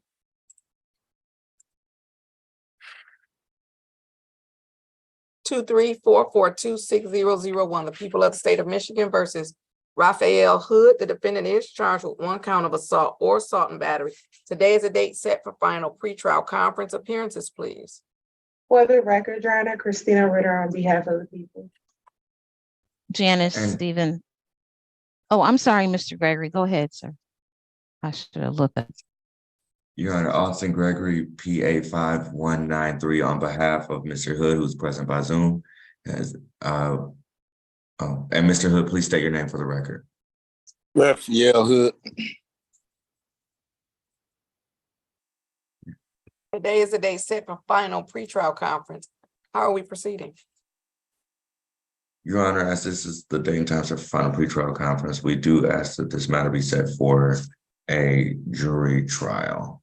Court is going to continue a not guilty plea on behalf of Mr. Hood, and I will place the matter on jury trial track, setting a final pretrial conference for March the 7th, 2024 at 9:19. Ms. Ritter, when is the last time your complainant appeared?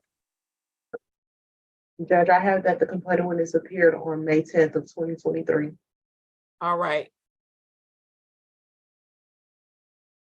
Court should be able to set a jury trial on that date of March the 7th, and the jury trial will most likely be towards the end of the year, hopefully, that's fall or winter of 2024. Anything further with respect to Mr. Hood? Your Honor, would the court be requiring the complaining witness to be present at that final pretrial? No. Then nothing further for the defense for Mr. Hood. All right, then, Mr. Hood, we're all set until March the 7th. That is quite a ways away. If you believe you need some type of reminder of that court date, then you may want to go onto the court's website and sign up for text notifications of the court date. And the court will send you a text message about 2 weeks or so before your court date, okay? Can you repeat? How do I sign up for that again? Go on the court's website, 36districtcourt.org. Okay. And then they should, I don't even know what it looked like. I need to go on there so I could give specific instructions. But there should be some type of thing about court dates, and then you can sign up for text notifications. Okay. All right, Mr. Kennedy, start your camera. All right, we're all set with Mr. Hood. Have a great day, sir. Stay safe. You too. All right, thank you. I'm ready on Kennedy. This is case number Ms. Kennedy, I need you to be still.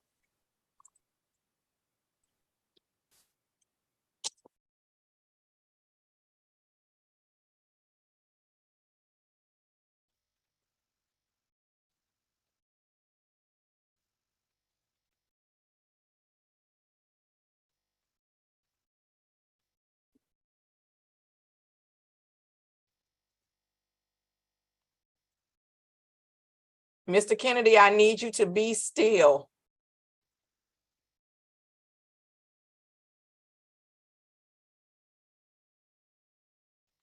This is case number.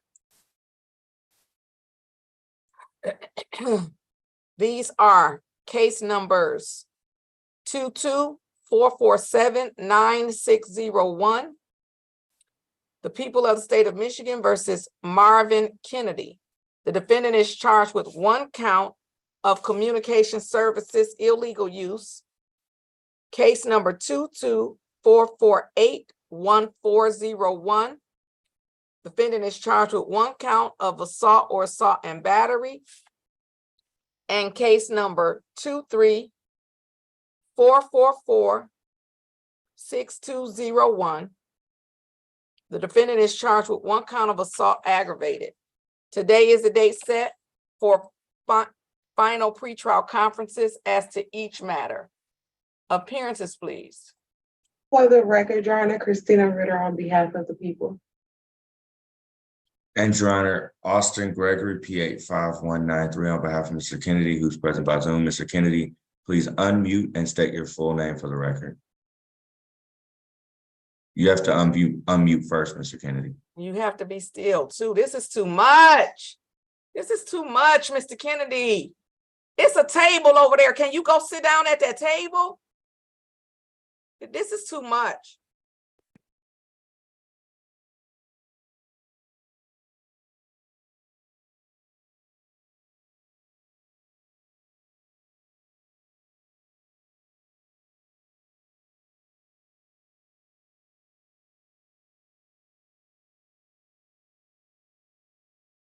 Oh, blessed assurance. Oh, did I say that? Oh, I said that. Oh, okay. Right there with that microphone. You should be able to hear it. Hello? Can you hear me? Yes, Mr. Kennedy, please state your name for the record. Thank you. My name is Marvin Kennedy. I've been wondering, can you hear me? Because if you can Yes, hear ma'am. me, well, you're certainly not following my instructions. Ma'am, respectfully, Your Honor, I No, could it's not hear you. It's no respectfully. No, respectfully, Mr. Kennedy. Look like you need to come to court in person. Now, I got a feeling we might have gone through the same thing the last time you came. Well, let me No, say ma'am. this. 36th District Court is open. We're open for business. Okay. What I'm not going to do is wait for you to walk from your house to your porch, from the porch to the yard, I'm not going to do that, Nick. I am not going to do that. Now you need to be ready for court. I'm certain that I said earlier, remain stationary. Yes, ma'am, you did. Upright. I know I did. Please don't interrupt me. I said remain stationary. Seated in an upright position, ready to attend court. You did not remain stationary. You were not seated in an upright position and you were not ready to attend court. I'm not going to do this with you again. Next time I'm going to delete you from the screen and a warrant is going to go out for your arrest. You need to come to court in person. Mr. Gregory, how are we proceeding today with these 3 cases? All of them are scheduled for final pretrial conference.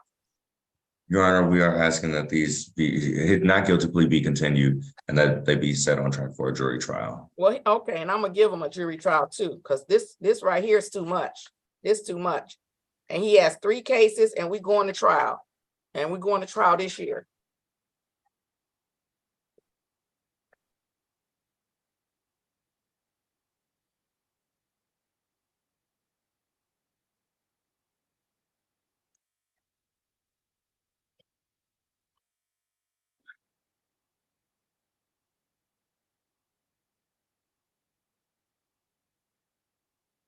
Why do I have pork mining? When is Judge Garrett coming back? Let me call. Y'all don't know. I wasn't asking y'all. Don't worry about that. I'm gonna find out because I'm gonna take one of his jury trial dates. Hold on. Because this right here is too much to take into the new year.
All right, September 27th. When is the last time the people's witnesses came? Judge, it is the same complaint witness for all three cases, and she appeared on May 26, 2023. Great. Call her. Tell her September 27th. She on queue for three trials. May. I mean, what girl? I went back to May. Because that's what you said she came. September 27th. So not guilty, continued. Jury trial September 27th at 10:30. Final pretrial conference September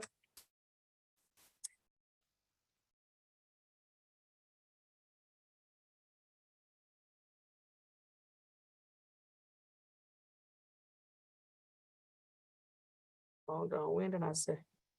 Final pretrial conference, September 22nd. That's kind of close, but.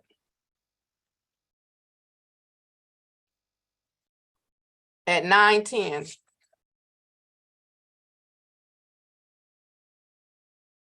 No, I feel like I want to bring them in. I want that. Hold on, let me call back and ask the question.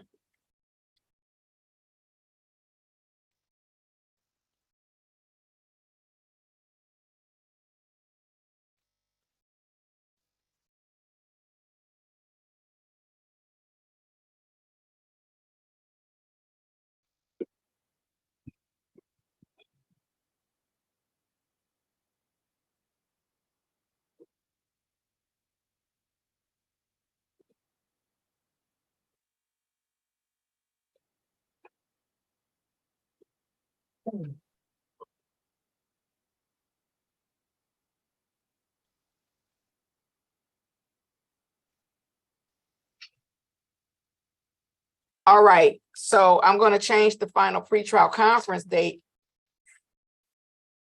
to August the 30th.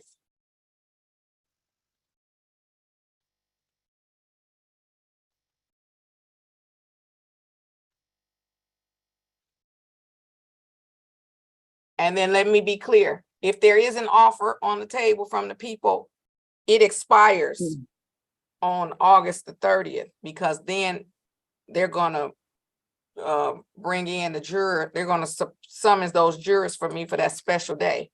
And after that, it's no offer after the final pretrial conference, August 30th at 9:10, and jury trial September 27th. Anything further? No, thank you, Judge. Nothing further, Your Honor. All right, then,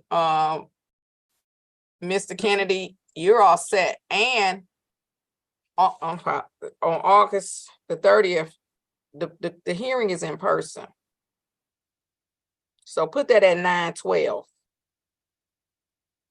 That's in person. It's too much. It's too much.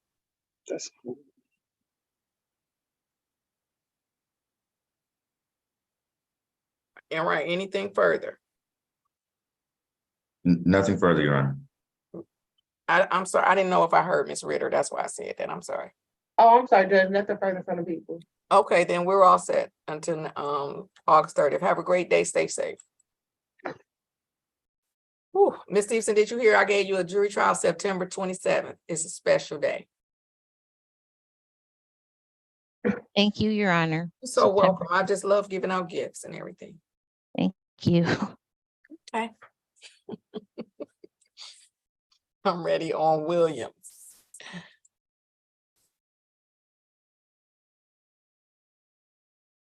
Is my, y'all had, what happened?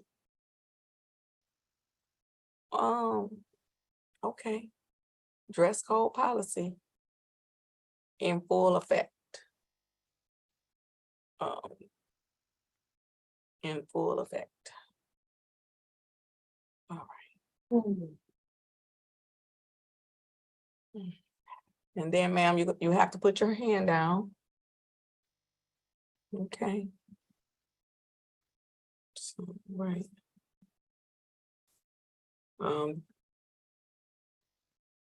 This is case number 194464901. The people of the state of Michigan versus Deja Anaya Williams. The defendant is charged with 1 count of assault or assault and battery. Today is the date set for final pretrial conference. Appearances, please. For the record, Your Honor, Christina Ritter on behalf of the people. And Your Honor, Austin Gregory, P85193, on behalf of Ms. Williams, who's present by Zoom. Ms. Williams, please unmute and state your full name for the record. Deja Williams. What's your middle name, please? Ane. Today is the date set for final pretrial conference. How are we proceeding? Your Honor, this is the date and time set for final pretrial conference. We do ask that this matter be set on track for a jury trial.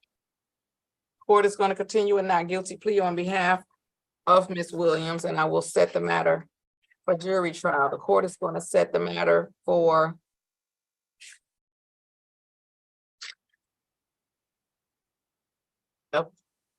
I wish.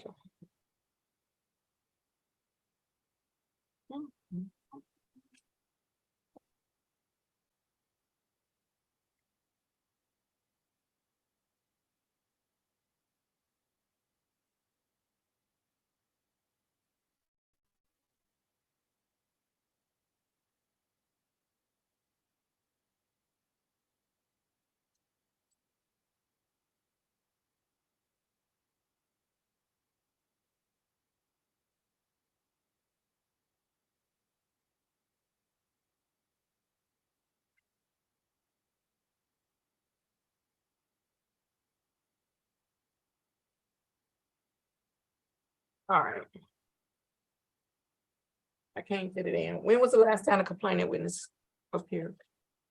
Judge, so my notes reflect that the complaining witness and their guardian appeared on May 4th of 2023. All right. I'm going to set a final pretrial conference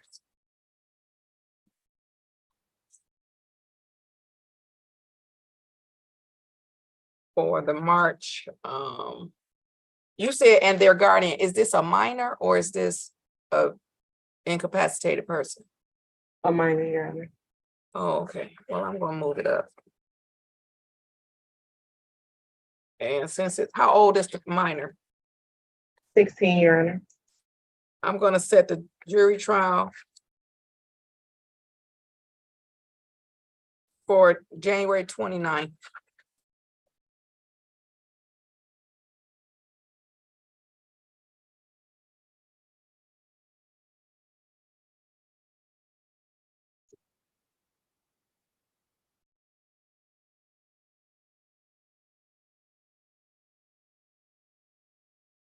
There is a jury trial scheduled for that day with a retained counsel, but I'm actually going to put this one as the priority. Mr. Flanagan, when is the final pretrial conference for Deadeye? I don't know how to pronounce it, but the other jury trial that's on January 29th.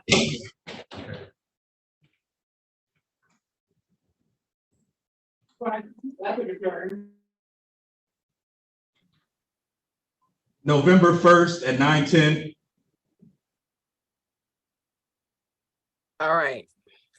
I'm going to set this one also for November 1st. November 1st at 9:10. And Ms. Ritter, I know the witnesses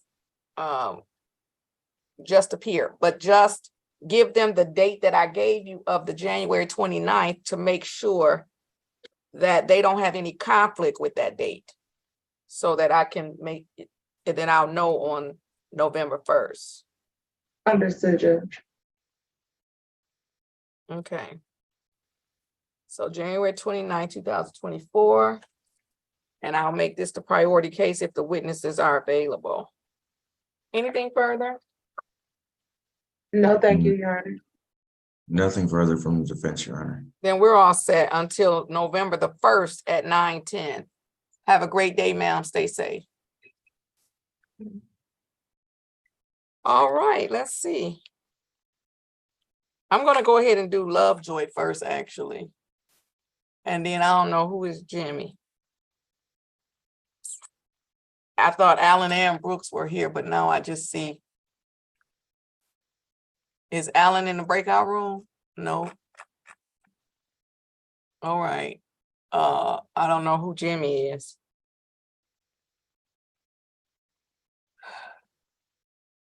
Okay, let's move on. All right, this is Lovejoy. Thank you for coming in, Ms. Lovejoy, a little early because I was confused. I didn't know what time it was supposed to be scheduled for this afternoon or this morning, but nonetheless, we're going to proceed. This is case number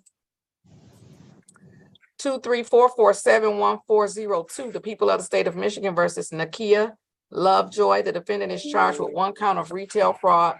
Today is the date set for a pretrial conference. Appearances, please. For the record, Your Honor, Christina Ritter on behalf of the people. Your Honor, representative on behalf of Meyer did appear this morning. And for the record, Your Honor, Janice Stevenson appearing on behalf of Ms. Nakia Lovejoy. Ms. Lovejoy, ma'am, please tell the judge your full name. Nakia Lovejoy. Today is the date set for pretrial conference. Ms. Stevenson, how are you proceeding? Ms. Lovejoy, you're dark all of a sudden. You're dark. Can you see me now? I can't really. Don't worry. That's okay. I know, but you, even though the light is on, it's when the sun the sun should be in front of you, but that's okay. Stay put. Ms. Stevenson, how are you proceeding? Your Honor, Ms. Lovejoy and I have had the opportunity to discuss this matter. She has had the opportunity to review with me an advice of rights form, and at this time, it is my understanding that she wishes to waive her rights incident to trial, offer the court a plea of guilty to 1 count of retail fraud in the 2nd degree. It would be our hope that the matter would be considered for the Homes Youthful Trainee Act, and that at the time of the incident, Ms. Lovejoy was 22 years old, Your Honor. Ms. Ritter?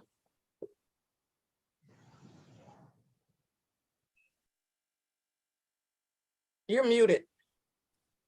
I'm sorry, Judge. May the people just have a brief moment. I was just made aware that Ms. Stevenson was a request to hide on this case. All right. Well, quite frankly, you don't have to. Well, I guess she wants to know if that's a part of the offer, so. In the alternate, we'd ask that the plea be taken under 771.1, and we'd have no objection to that determination being made unless the court was going to do an immediate sentencing. Probably not, because we need those.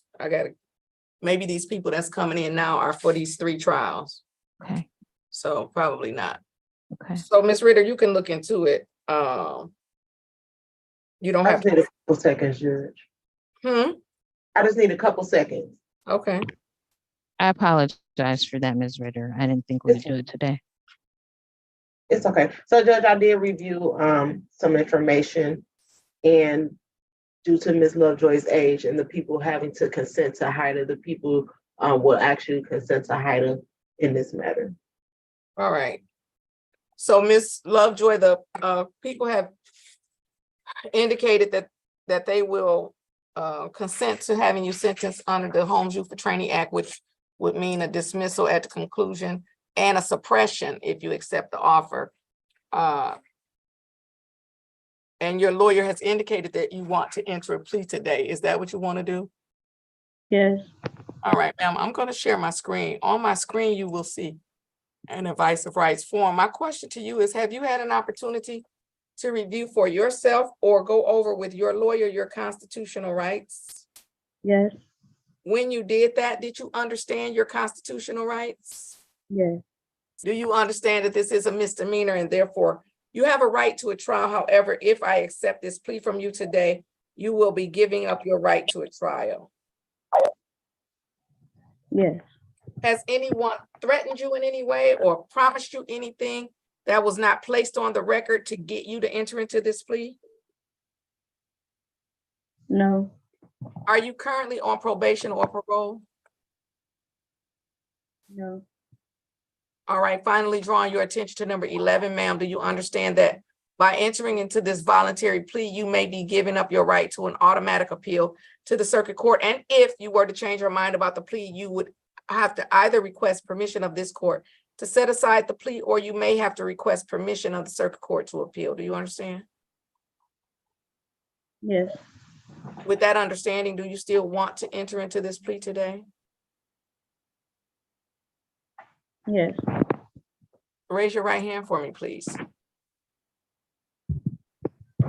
Do you swear or affirm that the testimony you're about to give will be the truth, the whole truth, and nothing but the truth, so help you God? Yes. All right, Ms. Stevenson. Thank you, Your Honor. Ms. Lovejoy, on December 23rd of 2022, Were you present at 1301 West 8 Mile Road in the city of Detroit, commonly known as Myers Stores? Yes.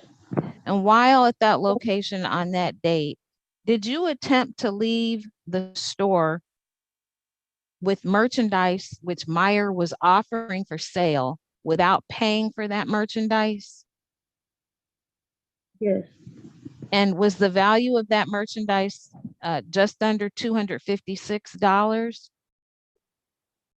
Yes. Thank you, Your Honor. With that, defense is satisfied. Are the people satisfied? The people are satisfied, Judge. The court is also satisfied, and I will accept a guilty plea to 1 count of retail fraud. Well, retail fraud, what degree? Second, Your Honor. Is that the original charge or is that a reduction? The original charge, Your Honor. All right, thank you. Normally I would consider immediate sentencing, but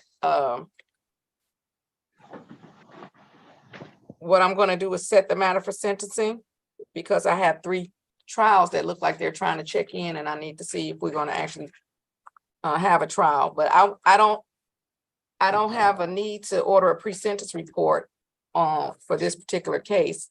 So I could do the sentencing.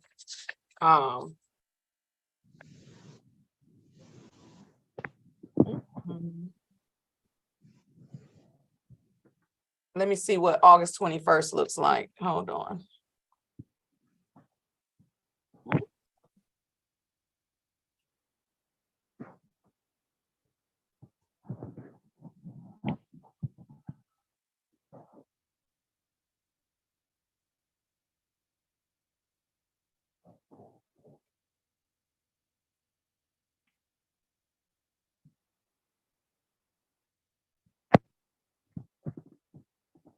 We have an afternoon, but the morning, let me see. That's 13. 23. 24. I could actually do it on the morning of the 21st.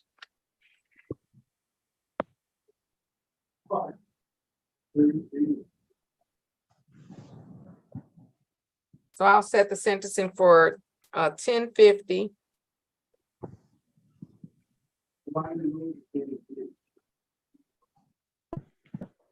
August 21st, I won't order, or let's set it for 10:59, so I'll know that I didn't order a pre-sentence report. And then do you consent to being sentenced on Zoom, ma'am, or do you want to come in person? Zoom's fine. All right, so 10:59, no pre-sentence report, and then we'll go from there. Anything further? No, thank you, Judge. Nothing on behalf of Ms. Lovejoy. Thank you, Your Honor. All right, Ms. Lovejoy, you're all set until August 21st on Zoom at basically 11 o'clock, okay? Okay. All right, have a great day, stay safe. All right, let's see. I guess Tayshawn is Mr. Baldwin, that's for the trial. I don't know who Zulu is, and then those are the 2 witnesses. So let's do Mr. Brooks. And I don't know what happened to Mr. Allen unless he's Zulu. All right, so I'm ready on Brooks. This is case number 186121401. The people of the state of Michigan versus Deontay Brooks. Defendant is charged with 1 count of larceny, and today is the date set for review. Ms. Stevenson? For the record, Your Honor, Janice Stevenson on behalf of Mr. Deontay Brooks. Mr. Brooks, sir, please unmute and tell the judge your full name. Deontay Lewan Brooks. Ms. Stevenson, what's going on with Mr. Brooks? So, excuse me, Your Honor. Your Honor, this court adjourned the matter for today to ensure that Mr. Brooks kept his court date before Judge Yancey on August 8th, which he did. And the court indicated that if it were able to do so, that it would add the balance that remains owing on this case to the current 36th District Court garnishment. Oh, yeah, I remember. Mr. Flanagan, can you get me the supervisor of the cashiers not the cashiers? Find out who the supervisor of the payment plan is. I forgot to call. Well, I didn't forget. I've been on vacation. I didn't think about it. I didn't care. So I'm gonna do it now. Okay. Can you confirm that he did appear for his court date with Yancey? Yes. All right. I know it used to be, I think we have a new person that's over the payment plan though. Find out who that is and I'll call him right now. I think we should be able to do it though, Mr. Brooks, and then if we can, I'll put that on with your other balance and then I'll close you out, okay? Okay. I can't even think of her name either.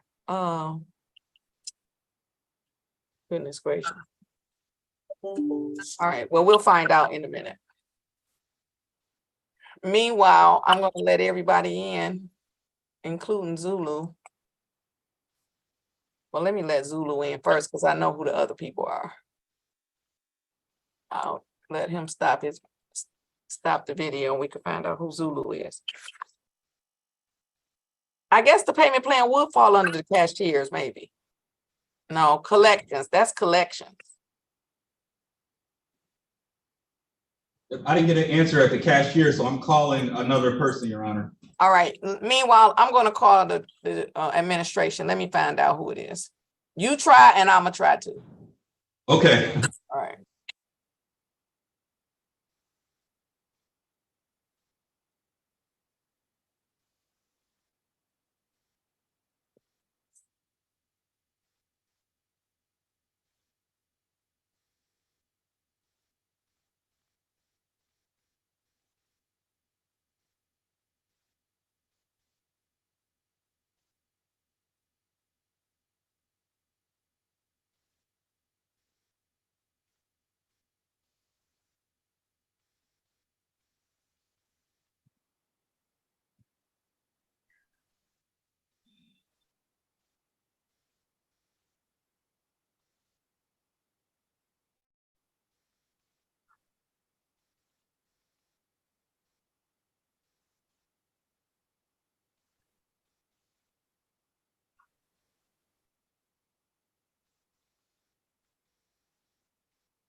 Well, it is still the same person, but she's not answering either.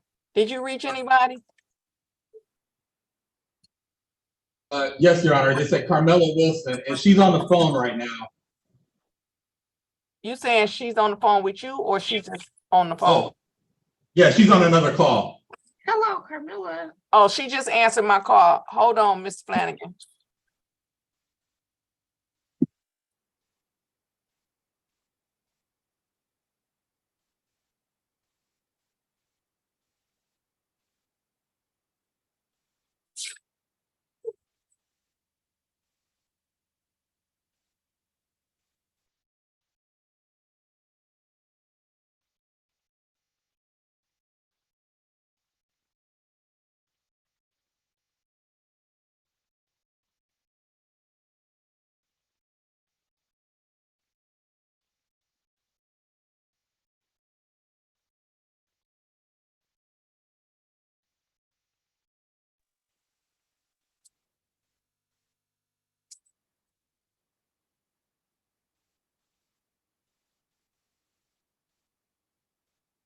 Mr. Brooks, are we garnishing your wages or your tax?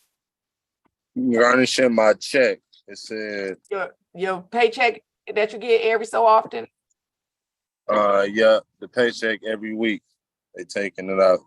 Okay. It said it was issued from you guys, Mm-hmm. but the plaintiff name was Credit Acceptance Corporation. Oh, But it was issued from you guys. oh, okay, thank you. Go ahead.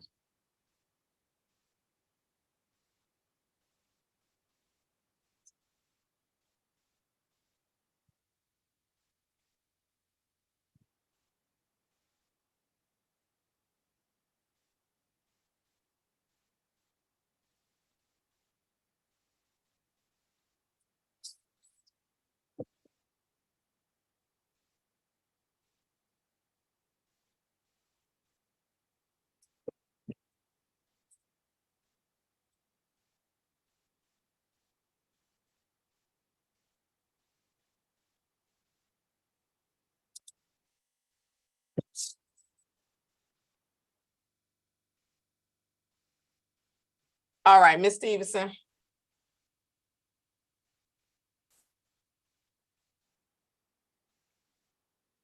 Okay, yes, Judge. You doing something. She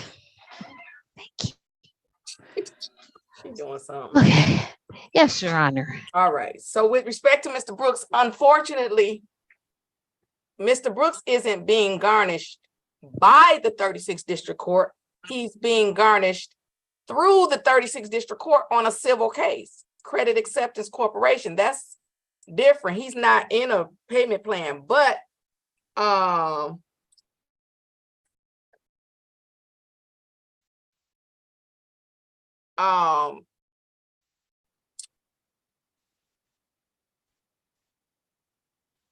so he would have to get on the payment plan in order for me to close this one out.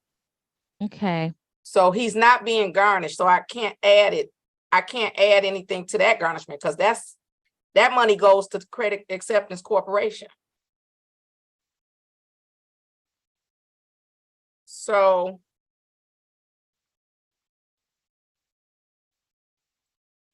Okay, so when we were last here, Mr.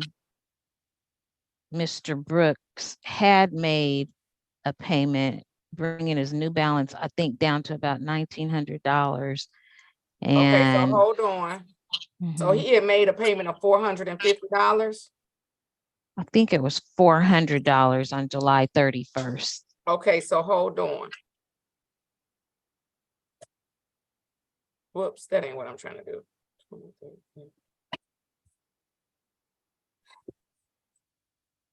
All right, so I'm gonna call Miss Wilson back. When can Mr. Brooks get another 100? Let me see. Yeah, $187. Mr. Brooks? By tomorrow. Okay, so then this is what I'm gonna do. The $400 that he just paid, well, let me see, taking his balance down, 2350 minus.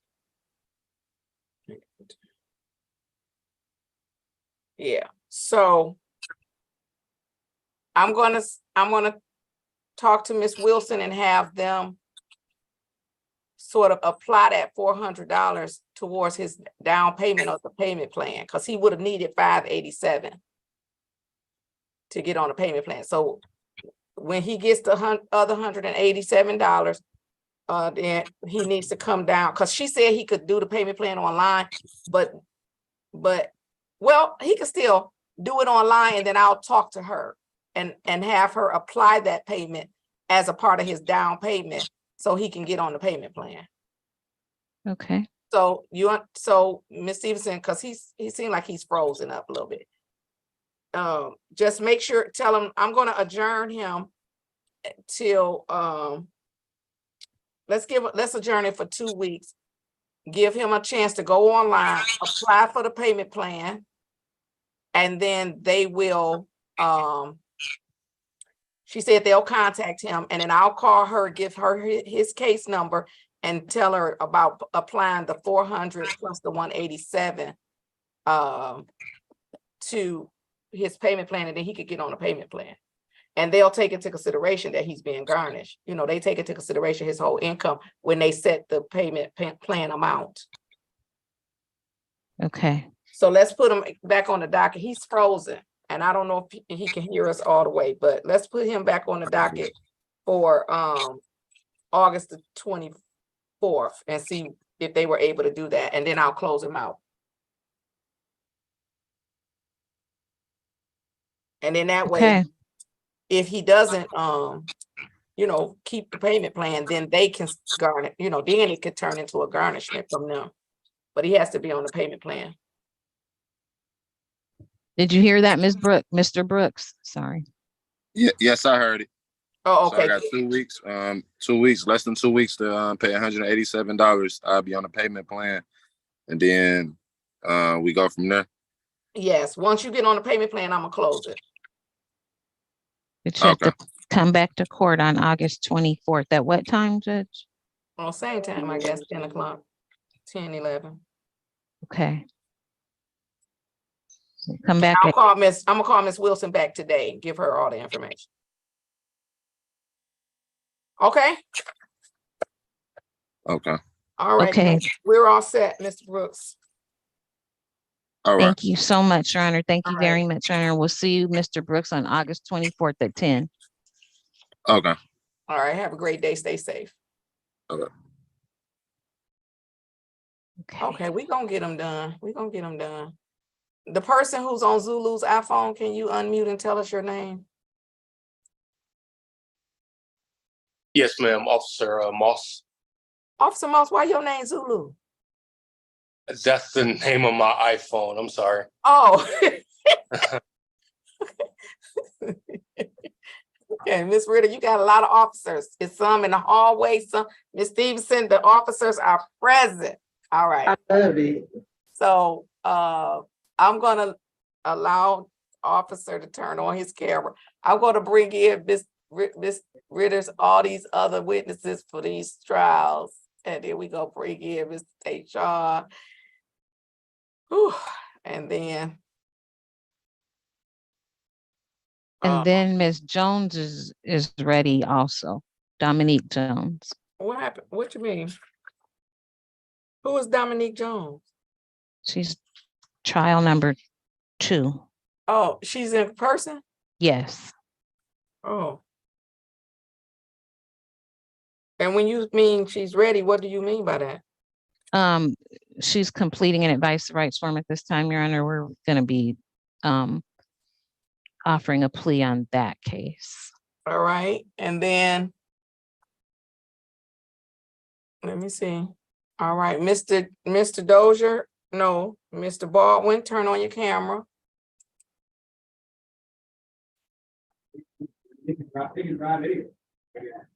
And then I'm gonna send you to breakout to talk to the lawyers.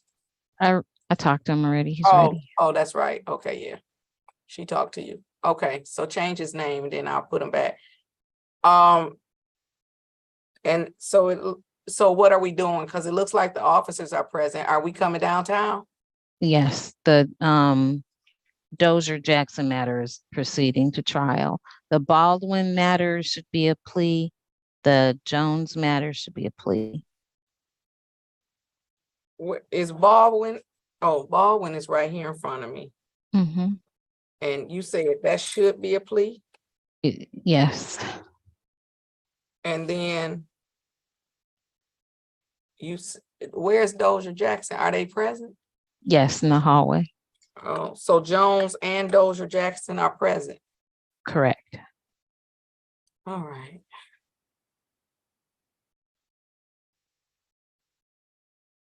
And Ms. Ritter, okay, can all the witnesses turn on your cameras? Ms. Ritter, you didn't need to speak to any of these witnesses? No, Your Honor. Ms. Jones is just checking in, so she's waiting for the court to acknowledge her, and she's going to come down for Dozier Jackson trial.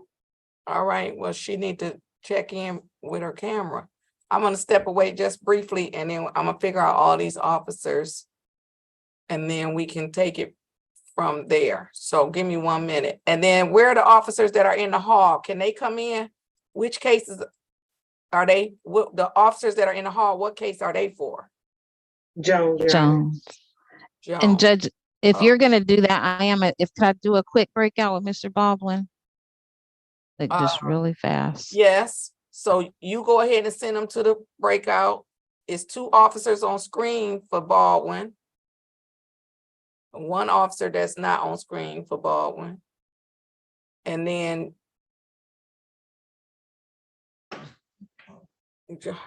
okay, it's a lot of officers. I'm gonna figure it out in a minute. Can the officers come in from the hallway too, and then I'm gonna figure it out? Can they group themselves together? Are they all from one trial?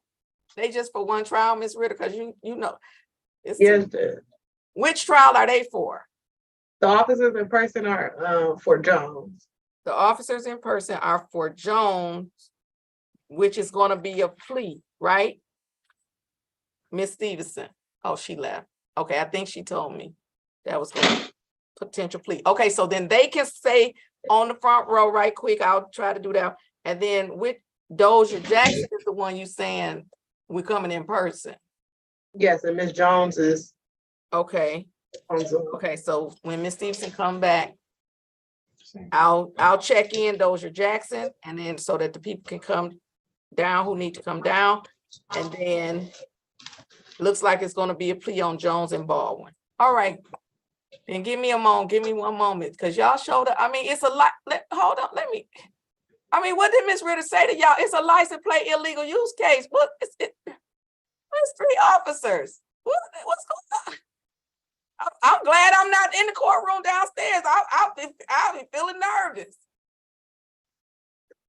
Oh, y'all getting these like okay. Don't illegal use no license because they gonna come. They coming. Just okay. I had to spotlight and see if it's really 3 officers in my courtroom. Okay. I'll be right back so we can check in Miss Jones if she could be on her way. All right. And then it's 3. You trying to go out with a bang, Miss Ritter? I'm trying to. You trying to tell them, see, this what you do as soon as you. Okay, we'll talk about that off screen. Wait a minute, 4 off. This. Okay, I'm going off. It's 4 off. I feel like I should come downstairs. It's 4 officers in the court. Let me spot that like that again. Y'all better do, and then look at them 2 right. Y'all 2 make it. Ooh, they said we here. We ready on this trial. Okay, I'm excited. I'm excited. I'm excited to. Okay. Witnesses that showed up. Miss Ritter trying to do something, y'all. She trying to do something.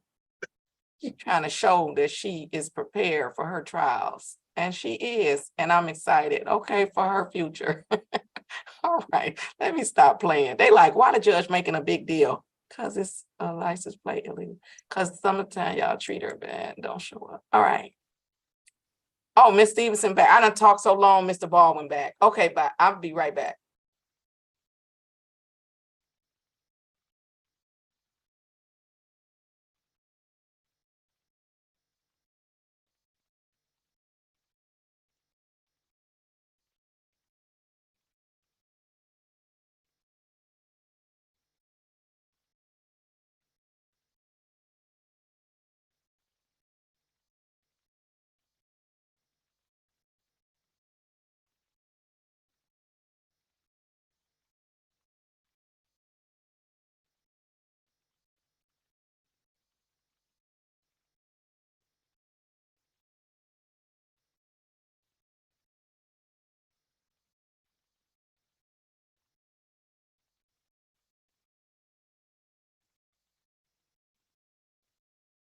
Okay, where's Miss Stevenson? Let me tell her to come on so I can check the young lady in. She's just not walking out the courtroom, Your Honor. Oh, okay.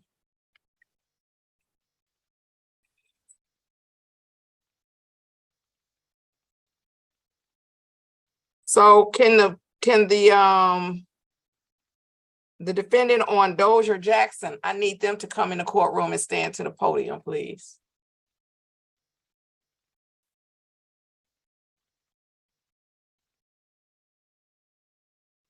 So I'm gonna take Dozier Jackson and then I'll take Jones and then Baldwin. So The you way want the Ms. chair- Dozier Jackson in the courtroom? Yes, I just said, can she come and stand to the Oh, podium? I'm gonna need to do something real quick. Oh, okay.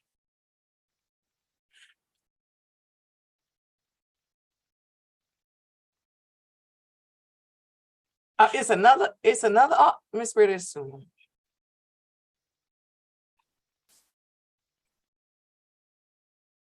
Well, Miss Stevenson didn't do right quick, whatever she said she was gonna do. Okay.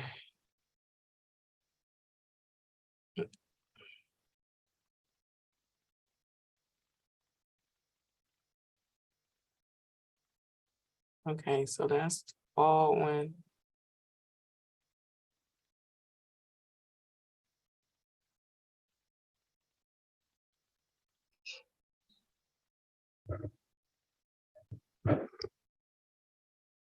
All right, so I'm ready on Dozier Jackson. This is case number 234418301, the people of the state of Michigan versus Aaron Dozier Jackson. The defendant is charged with 1 count of malicious destruction of property. Today is the date set for trial. Appearances, please. For the record, Your Honor, Christina Ritter, on behalf of the people, I have the complaining witness present via Zoom this afternoon. Ms. Jones, can you state your name for the record, please? Patrice Jones. And Your Honor, I have my OIC present on Zoom as well. He's just having some audio issues right now. Oh, is that Officer Scott? No. Is that Officer O'Shea? Yes, Your Honor. All right. All right, so today is the day set for trial. Are the people ready to proceed? Judge, today is the day and time set for trial and the people are ready to proceed. Ms. Stevenson, is defense ready to proceed? Defense is ready to proceed, Your Honor. And by proceed, are we proceeding to trial? Yes, Your Honor. Yes, Your Honor. All right, then the court is going to continue Ms. Dozier Jackson's not guilty plea, and we will proceed to trial at 1:30. Ma'am, you can have a seat back in the hall and wait for Ms. Stevenson, and then your OIC can make their way down to the 36th District Court if they're gonna appear in person. Okay, Judge, I'll call him and let him know. All right, so I'm gonna remove them because I got a lot of boxes on my screen. Okay, Judge. All right, Ms. Jones, you can make your way down to the court. The trial will start at 1:30.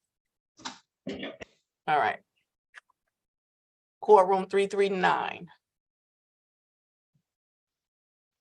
All right, now I'm ready on, what did I say? So I did Dozier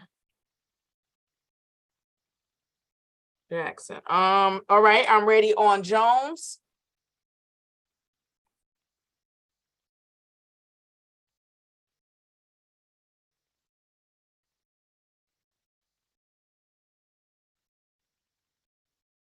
Oh, I thought we were gonna do Baldwin.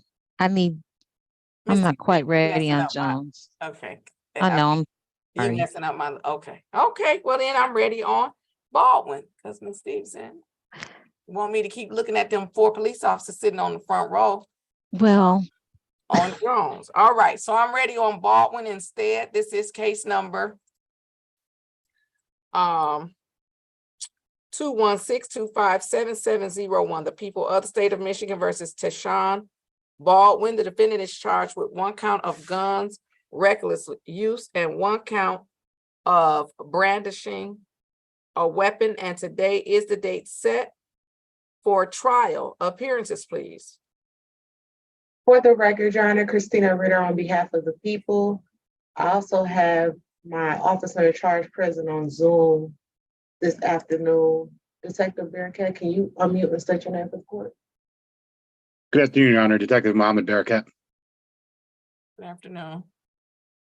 and for, Hold oh, on, I'm Ms. sorry about that. And I also have Officer Magoo present on Zoom as well. Officer, can you unmute and state your name for the record? Good afternoon, Your Honor, Officer Magoo. Good afternoon. Thank you. And I also have Officer, I believe this is Moss now, Sky, Your Honor. Officer Moss, can you unmute and turn on your camera and state your name for the record, please? Unmute, please. Officer Moss. All right. Ms. Stevenson? Thank you, Your Honor. For the record, Janice Stevenson appearing on behalf of Mr. Tayshawn Baldwin. Mr. Baldwin, sir, please unmute and tell the judge your full name. Tayshawn Baldwin. All right, today is a day set for trial. Are the people ready to proceed? Yes, today is the day and time set for trial, and the people are ready to proceed in this matter. Is defense ready to proceed? At this time, Your Honor, Mr. Baldwin, having had the benefit of counsel, having had the opportunity to review an advice of rights form with counsel, Mr. Baldwin will waive his rights incident to trial, avail himself of an offer from the people, offer the court a plea of guilty to count 3, the brandishing of a firearm in public, pursuant to the people's recommendation that count 2 be dismissed, Your Honor. Ms. Ritter, is that the people's offer on this day of trial with these 3 officers on my screen? Judge, might I have a breakout room, Ms. Stevenson, in the court? Or just Ms. Stevenson, actually, I'm sorry. All right.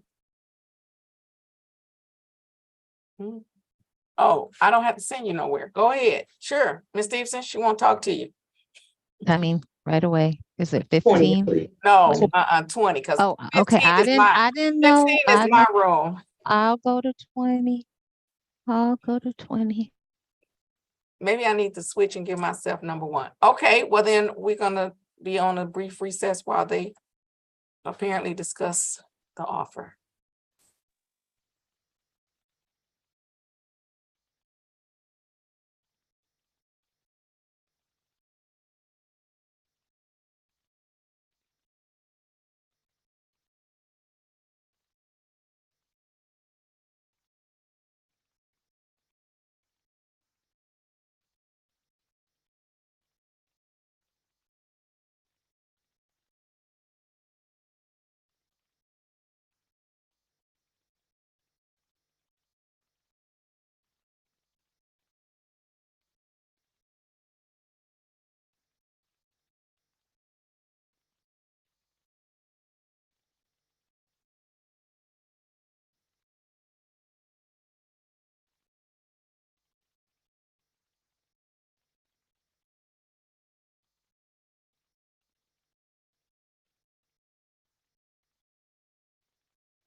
Oh.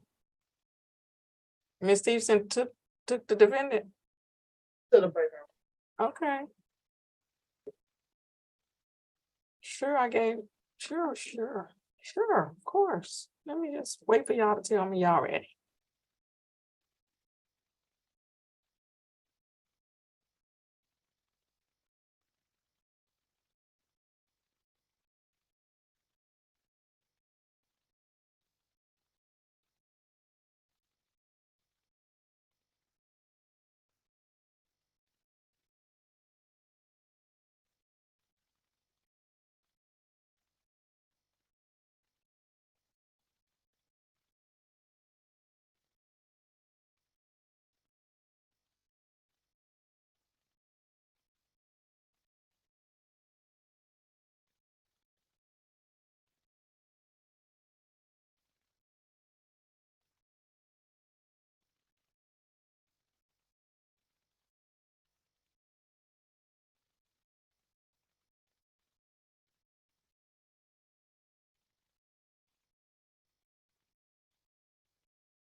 Okay, let me get Ms. Stevenson, because now what we can't do is work all the way to 1:30.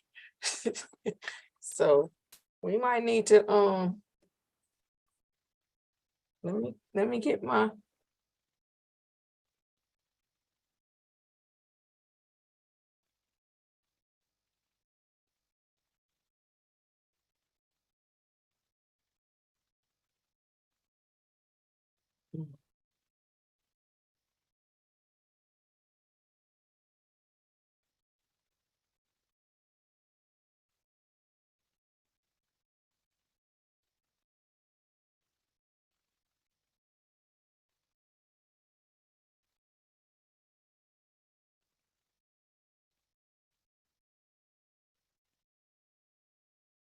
Oh, I was just getting ready to text you and tell you that I didn't have any intention on working till 1:30. That's what I was just getting ready to text you. Okay, we're back on the record with the people versus Tashawn Baldwin. Ms. Stevenson. Thank you, Your Honor, for the extra time. We had a little change up there that I needed to make sure that I ran by Mr. Baldwin, but I believe we're ready to proceed. So may I, Your Honor? I don't know. May you what? I don't remember where we left off. We left off with me asking you, the people, if that was their offer. So at this time, Your Honor, Mr.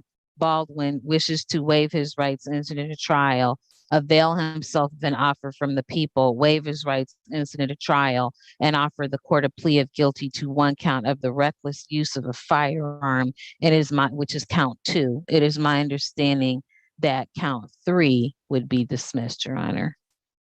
And help me understand what was count 1, because we're operating in count 2 and 3. Was count 1 a felony and therefore it got dismissed? Yes, Your Honor. All right. And the people are offering to a plea to dismiss count 3 at this time? That is correct, Judge, and count 3 is the brandishing of a firearm in public. And Mr. Baldwin, you want to accept the people's offer? Yes, Your Honor. Sir, I'm going to share my screen. On my screen will be an advice of rights form.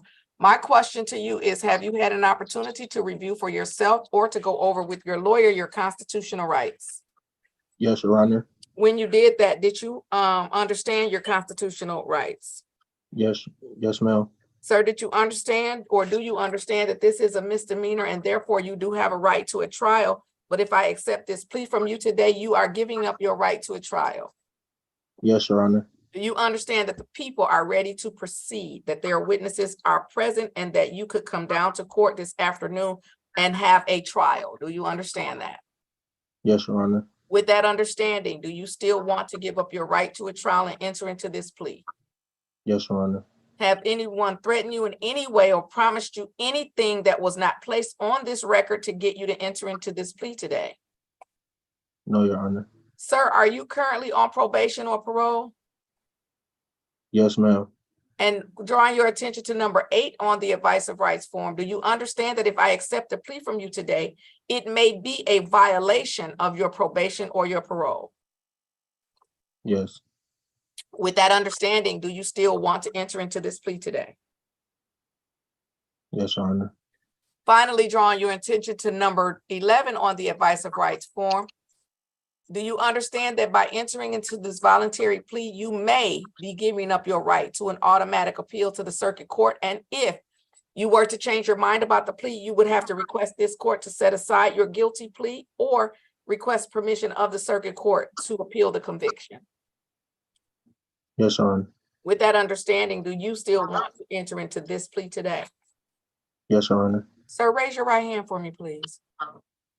Do you swear or affirm that the testimony you're about to give will be the truth, the whole truth, and nothing but the truth, so help you God? Yes, Your Honor. You may put your hand down, Ms. Stevenson. Please proceed.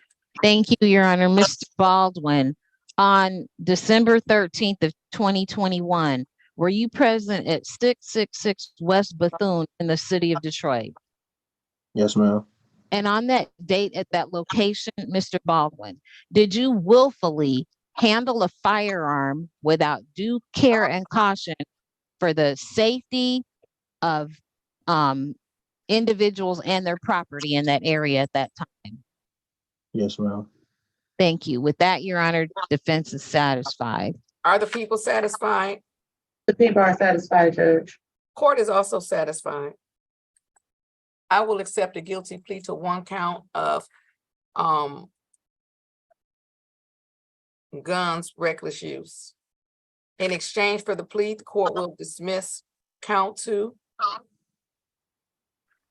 No, count 3. Thank you. Pursuant to the offer from the people. Having accepted that plea, the court is going to set the matter for sentencing. And I will set the sentencing for, oh, I'm in the wrong month. I'm sorry. Give me.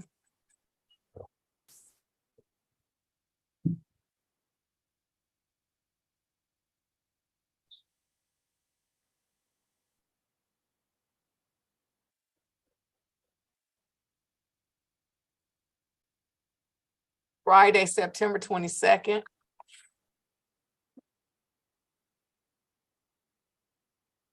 At 9:00 a.m. with respect to the sentencing. Mr. Baldwin, you do have a right to be sentenced in person, but you may also consent to being sentenced on Zoom. Sir, what is your preference? Can you still hear me? I can hear you. Yes. What is your preference?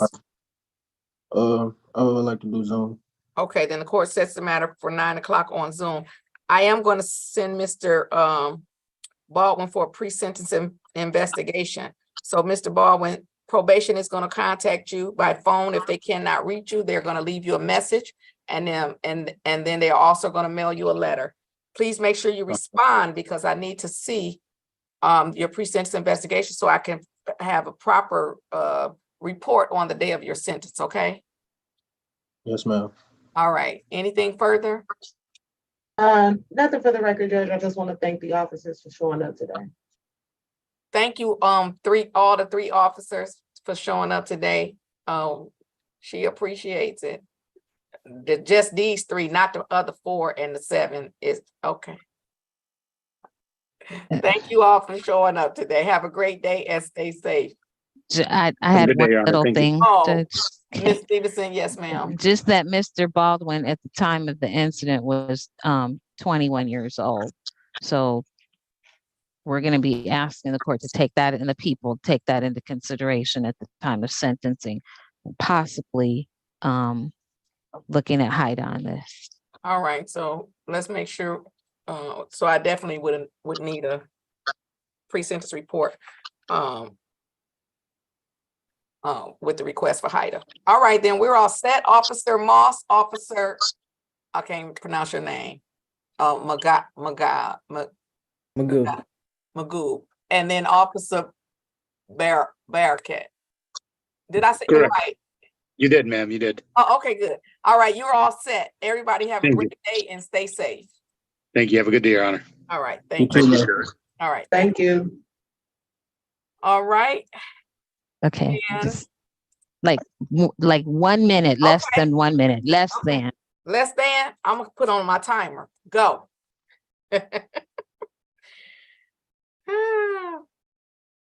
I'm a timer. I'm a timer.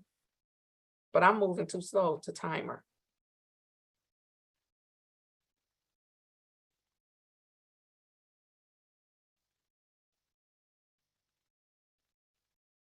Did Miss Jones go in the courtroom? You're not muted. No. Yes. Oh, I need her. Okay. So now I need the Oh. clock to restart. Oh, so now reset the clock. Okay. Okay.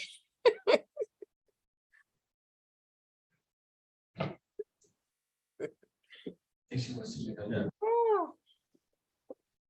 Ms. Ritter, you're not in the courtroom. I'm across the street, Judge. I'll be there in 2 seconds. Mm-hmm. And I guess I'm gonna be downstairs and however. Who are these people? Why is Miss Richardson coming now? No, she's early. And what about? Oh, no. Judge, I need the clock to restart again because I have company. So this is Magistrate Clip-Eric's nephew. Say hi, Judge Bryant.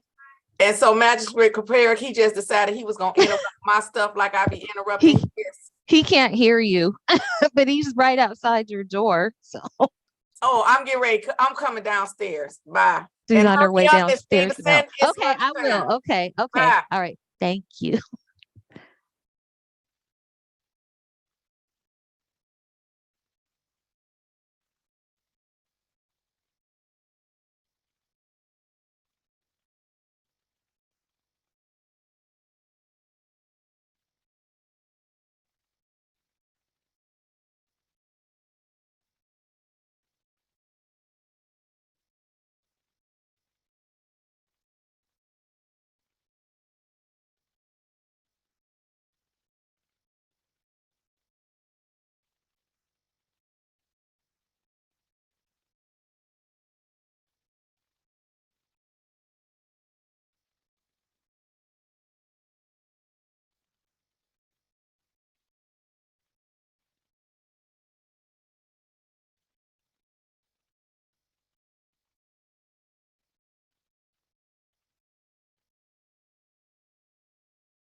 Okay, I'm gonna just stay down here and do the case.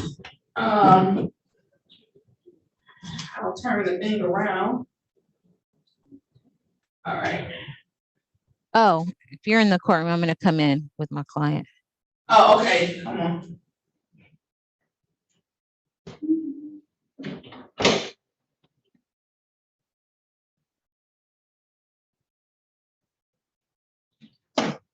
She can come on up while my citizen's coming. Is that her client in the back?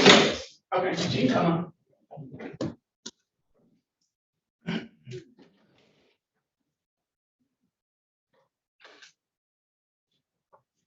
Space ready for that. All right. Stand up for me. Okay. She's not dressed appropriate for court though. Okay. Well, we're gonna go ahead. Okay. And move forward. All right. I have to post my dress code policy back on the outside of the courtroom door because we back in person and we gonna make sure that we come appropriately dressed for court every time. This is case number 224573801, the people of the state of Michigan versus Dominique, maybe Chiquita Jones. The defendant is charged with 1 count of license plate illegal use. Today is the date set for trial. Appearances, please. For the record, Your Honor, Christina Ritter on behalf of the people. And Judge, I can't see, but I know there's 4 officers in the courtroom, so I'll just start with the OIC. Officers, who's the OIC? All right, Officer stay. Mack. Officer Carl Mack. Detective Levon Adams. Officer Clayton Glover. Officer Anthony Crawford. All right. Ms. Stevenson. Thank you, Your Honor. Ms. Jones and I have had the opportunity. No, you didn't put your appearance on. Oh, I'm sorry, for the record, Your Honor, Janice Stevenson appearing on behalf of Dominique Jones. Ms. Jones, ma'am, please tell the judge your full name. Dominique Shaquita Jones. All right, Shaquita Jones. Today is the day set for trial. Are the people ready to proceed? Judge, today is the day and time set for trial, and the people are ready to proceed with officers present in the courtroom. And is the defense ready to proceed? Your Honor, thank you. Ms. Jones and I have now had the opportunity to discuss this matter. She's had the opportunity to review and sign an advice rights form. And it is my understanding that at this time, Ms. Jones wishes to waive her rights sensitive to trial and offer the court a plea of guilty to 1 count of the unlawful use of a license plate. Where are the advice rights forms? Look up there. Okay.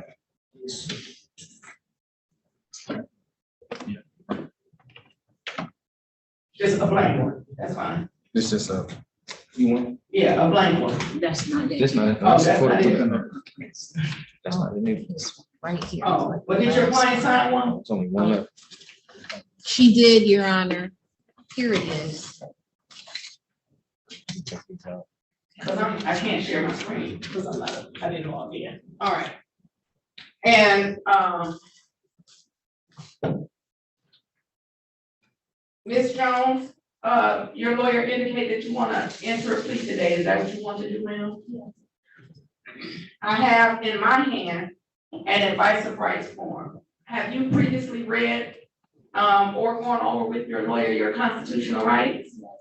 And ma'am, when you did that, did you understand your constitutional rights? Do you understand that this is a misdemeanor and therefore you have a right to a trial? And if I accept a plea from you today, you will be giving up your right to a trial. Do you see those 4 officers are here present and ready for a trial? You understand that we could go to trial this afternoon. With that understanding, do you still want to give up your rights to a trial and enter a plea?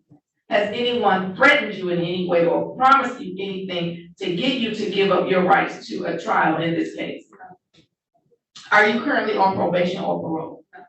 Finally, ma'am, do you understand that by entering into this voluntary plea, you may be giving up your right to an automatic appeal to the circuit court? And if you were to change your mind about the plea, you would either have to request this court's permission to set aside the guilty plea or request permission of the circuit court to appeal the conviction. With that understanding, do you still want to give up your right to a trial and enter into this plea? Raise your right hand for me. Do you swear or affirm that the testimony you're about to give will be the truth, the whole truth, and nothing but the truth, so help you God? You may put your hand down, Ms. Season. Thank you, Your Honor. Ms. Jones, on November 24th of 2022, were you operating a motor vehicle in the area of 21605 West 7 Mile Road in the city of Detroit? And did that motor vehicle that you were operating on that date in that location have on it a license plate that was not issued for that car by the Secretary of State? Thank you. With that, Your Honor, defense is satisfied. Are the people satisfied? The people are satisfied, Judge. I don't know that the court is satisfied. So, you said, did it have a license plate that wasn't issued by the Secretary of State? Is knowledge required? Is knowledge? I don't think so. License plate, illegal use, knowledge isn't required? Is this, it always say? That's what I always say, that if the plate is on there and it doesn't match the car, Then if it's you're driving automatic. the car. All right, court is satisfied. Do you agree, Ms. Ritter? I agree. I don't think knowledge is required, Judge. All right, court is satisfied. I will accept the guilty plea to one count of license plate illegal use. There's a lot of. Oh, it's a lot. Oh, I apologize. Knowledge is required. I thought knowledge is required. Why do you never say, did you know that the license plate shouldn't be on the car? I never say that. I'm like, knowledge is required. Ms. Ritter, pull up the statute right quick, can you? Okay. I don't think knowledge is required. I'm trying to, oh. Yeah. I'm gonna mute the courtroom for a minute.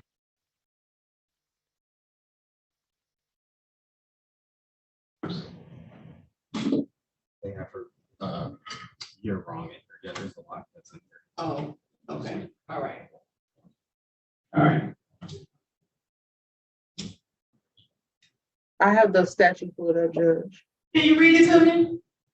It says a person shall not lend to another person or knowingly permit the use of any certificate of title, registration certificate, registration plate, special plate, or permit issued to him or her if the person receiving the use of the certificate of title, registration plate, special plate, or permit would not be entitled to the use thereof.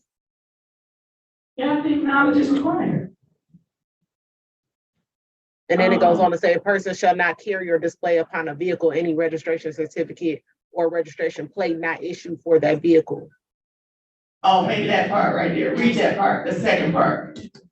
A person shall not carry or display upon a vehicle any registration certificate or registration plate not issued for that vehicle or not otherwise lawfully used under this act.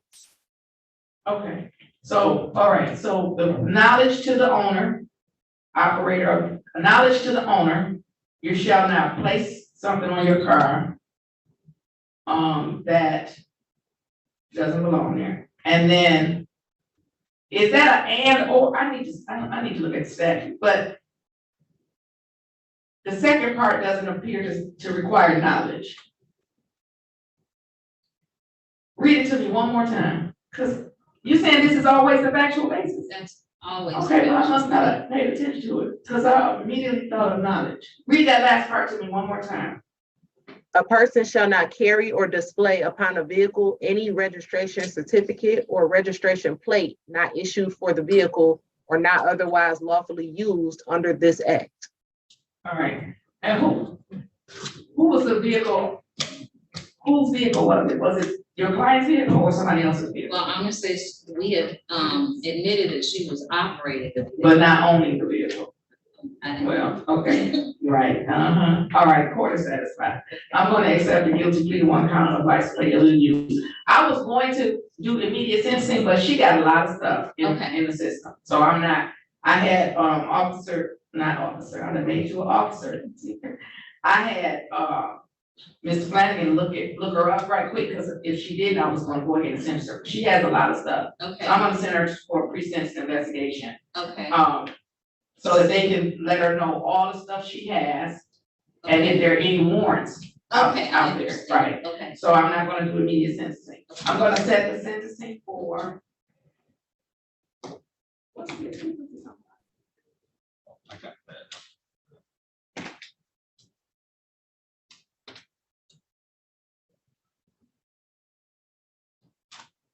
I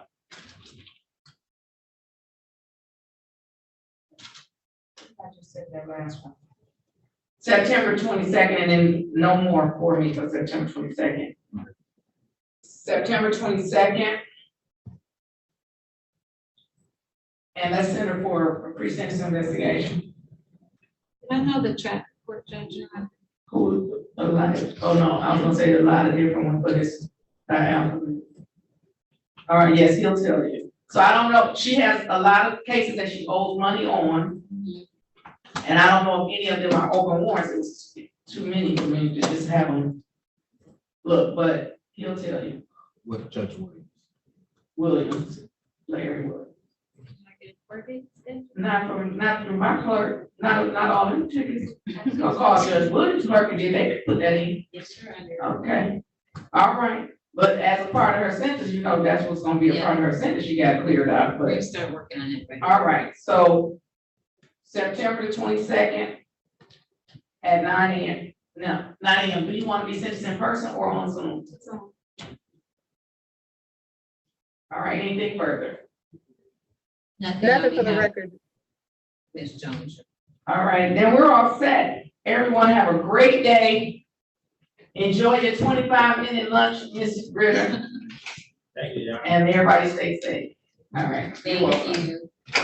Thank you, officers, for showing up. Yeah, thank you, officers, but hold on, officers, hold on. I'm gonna head out. Yes, oh.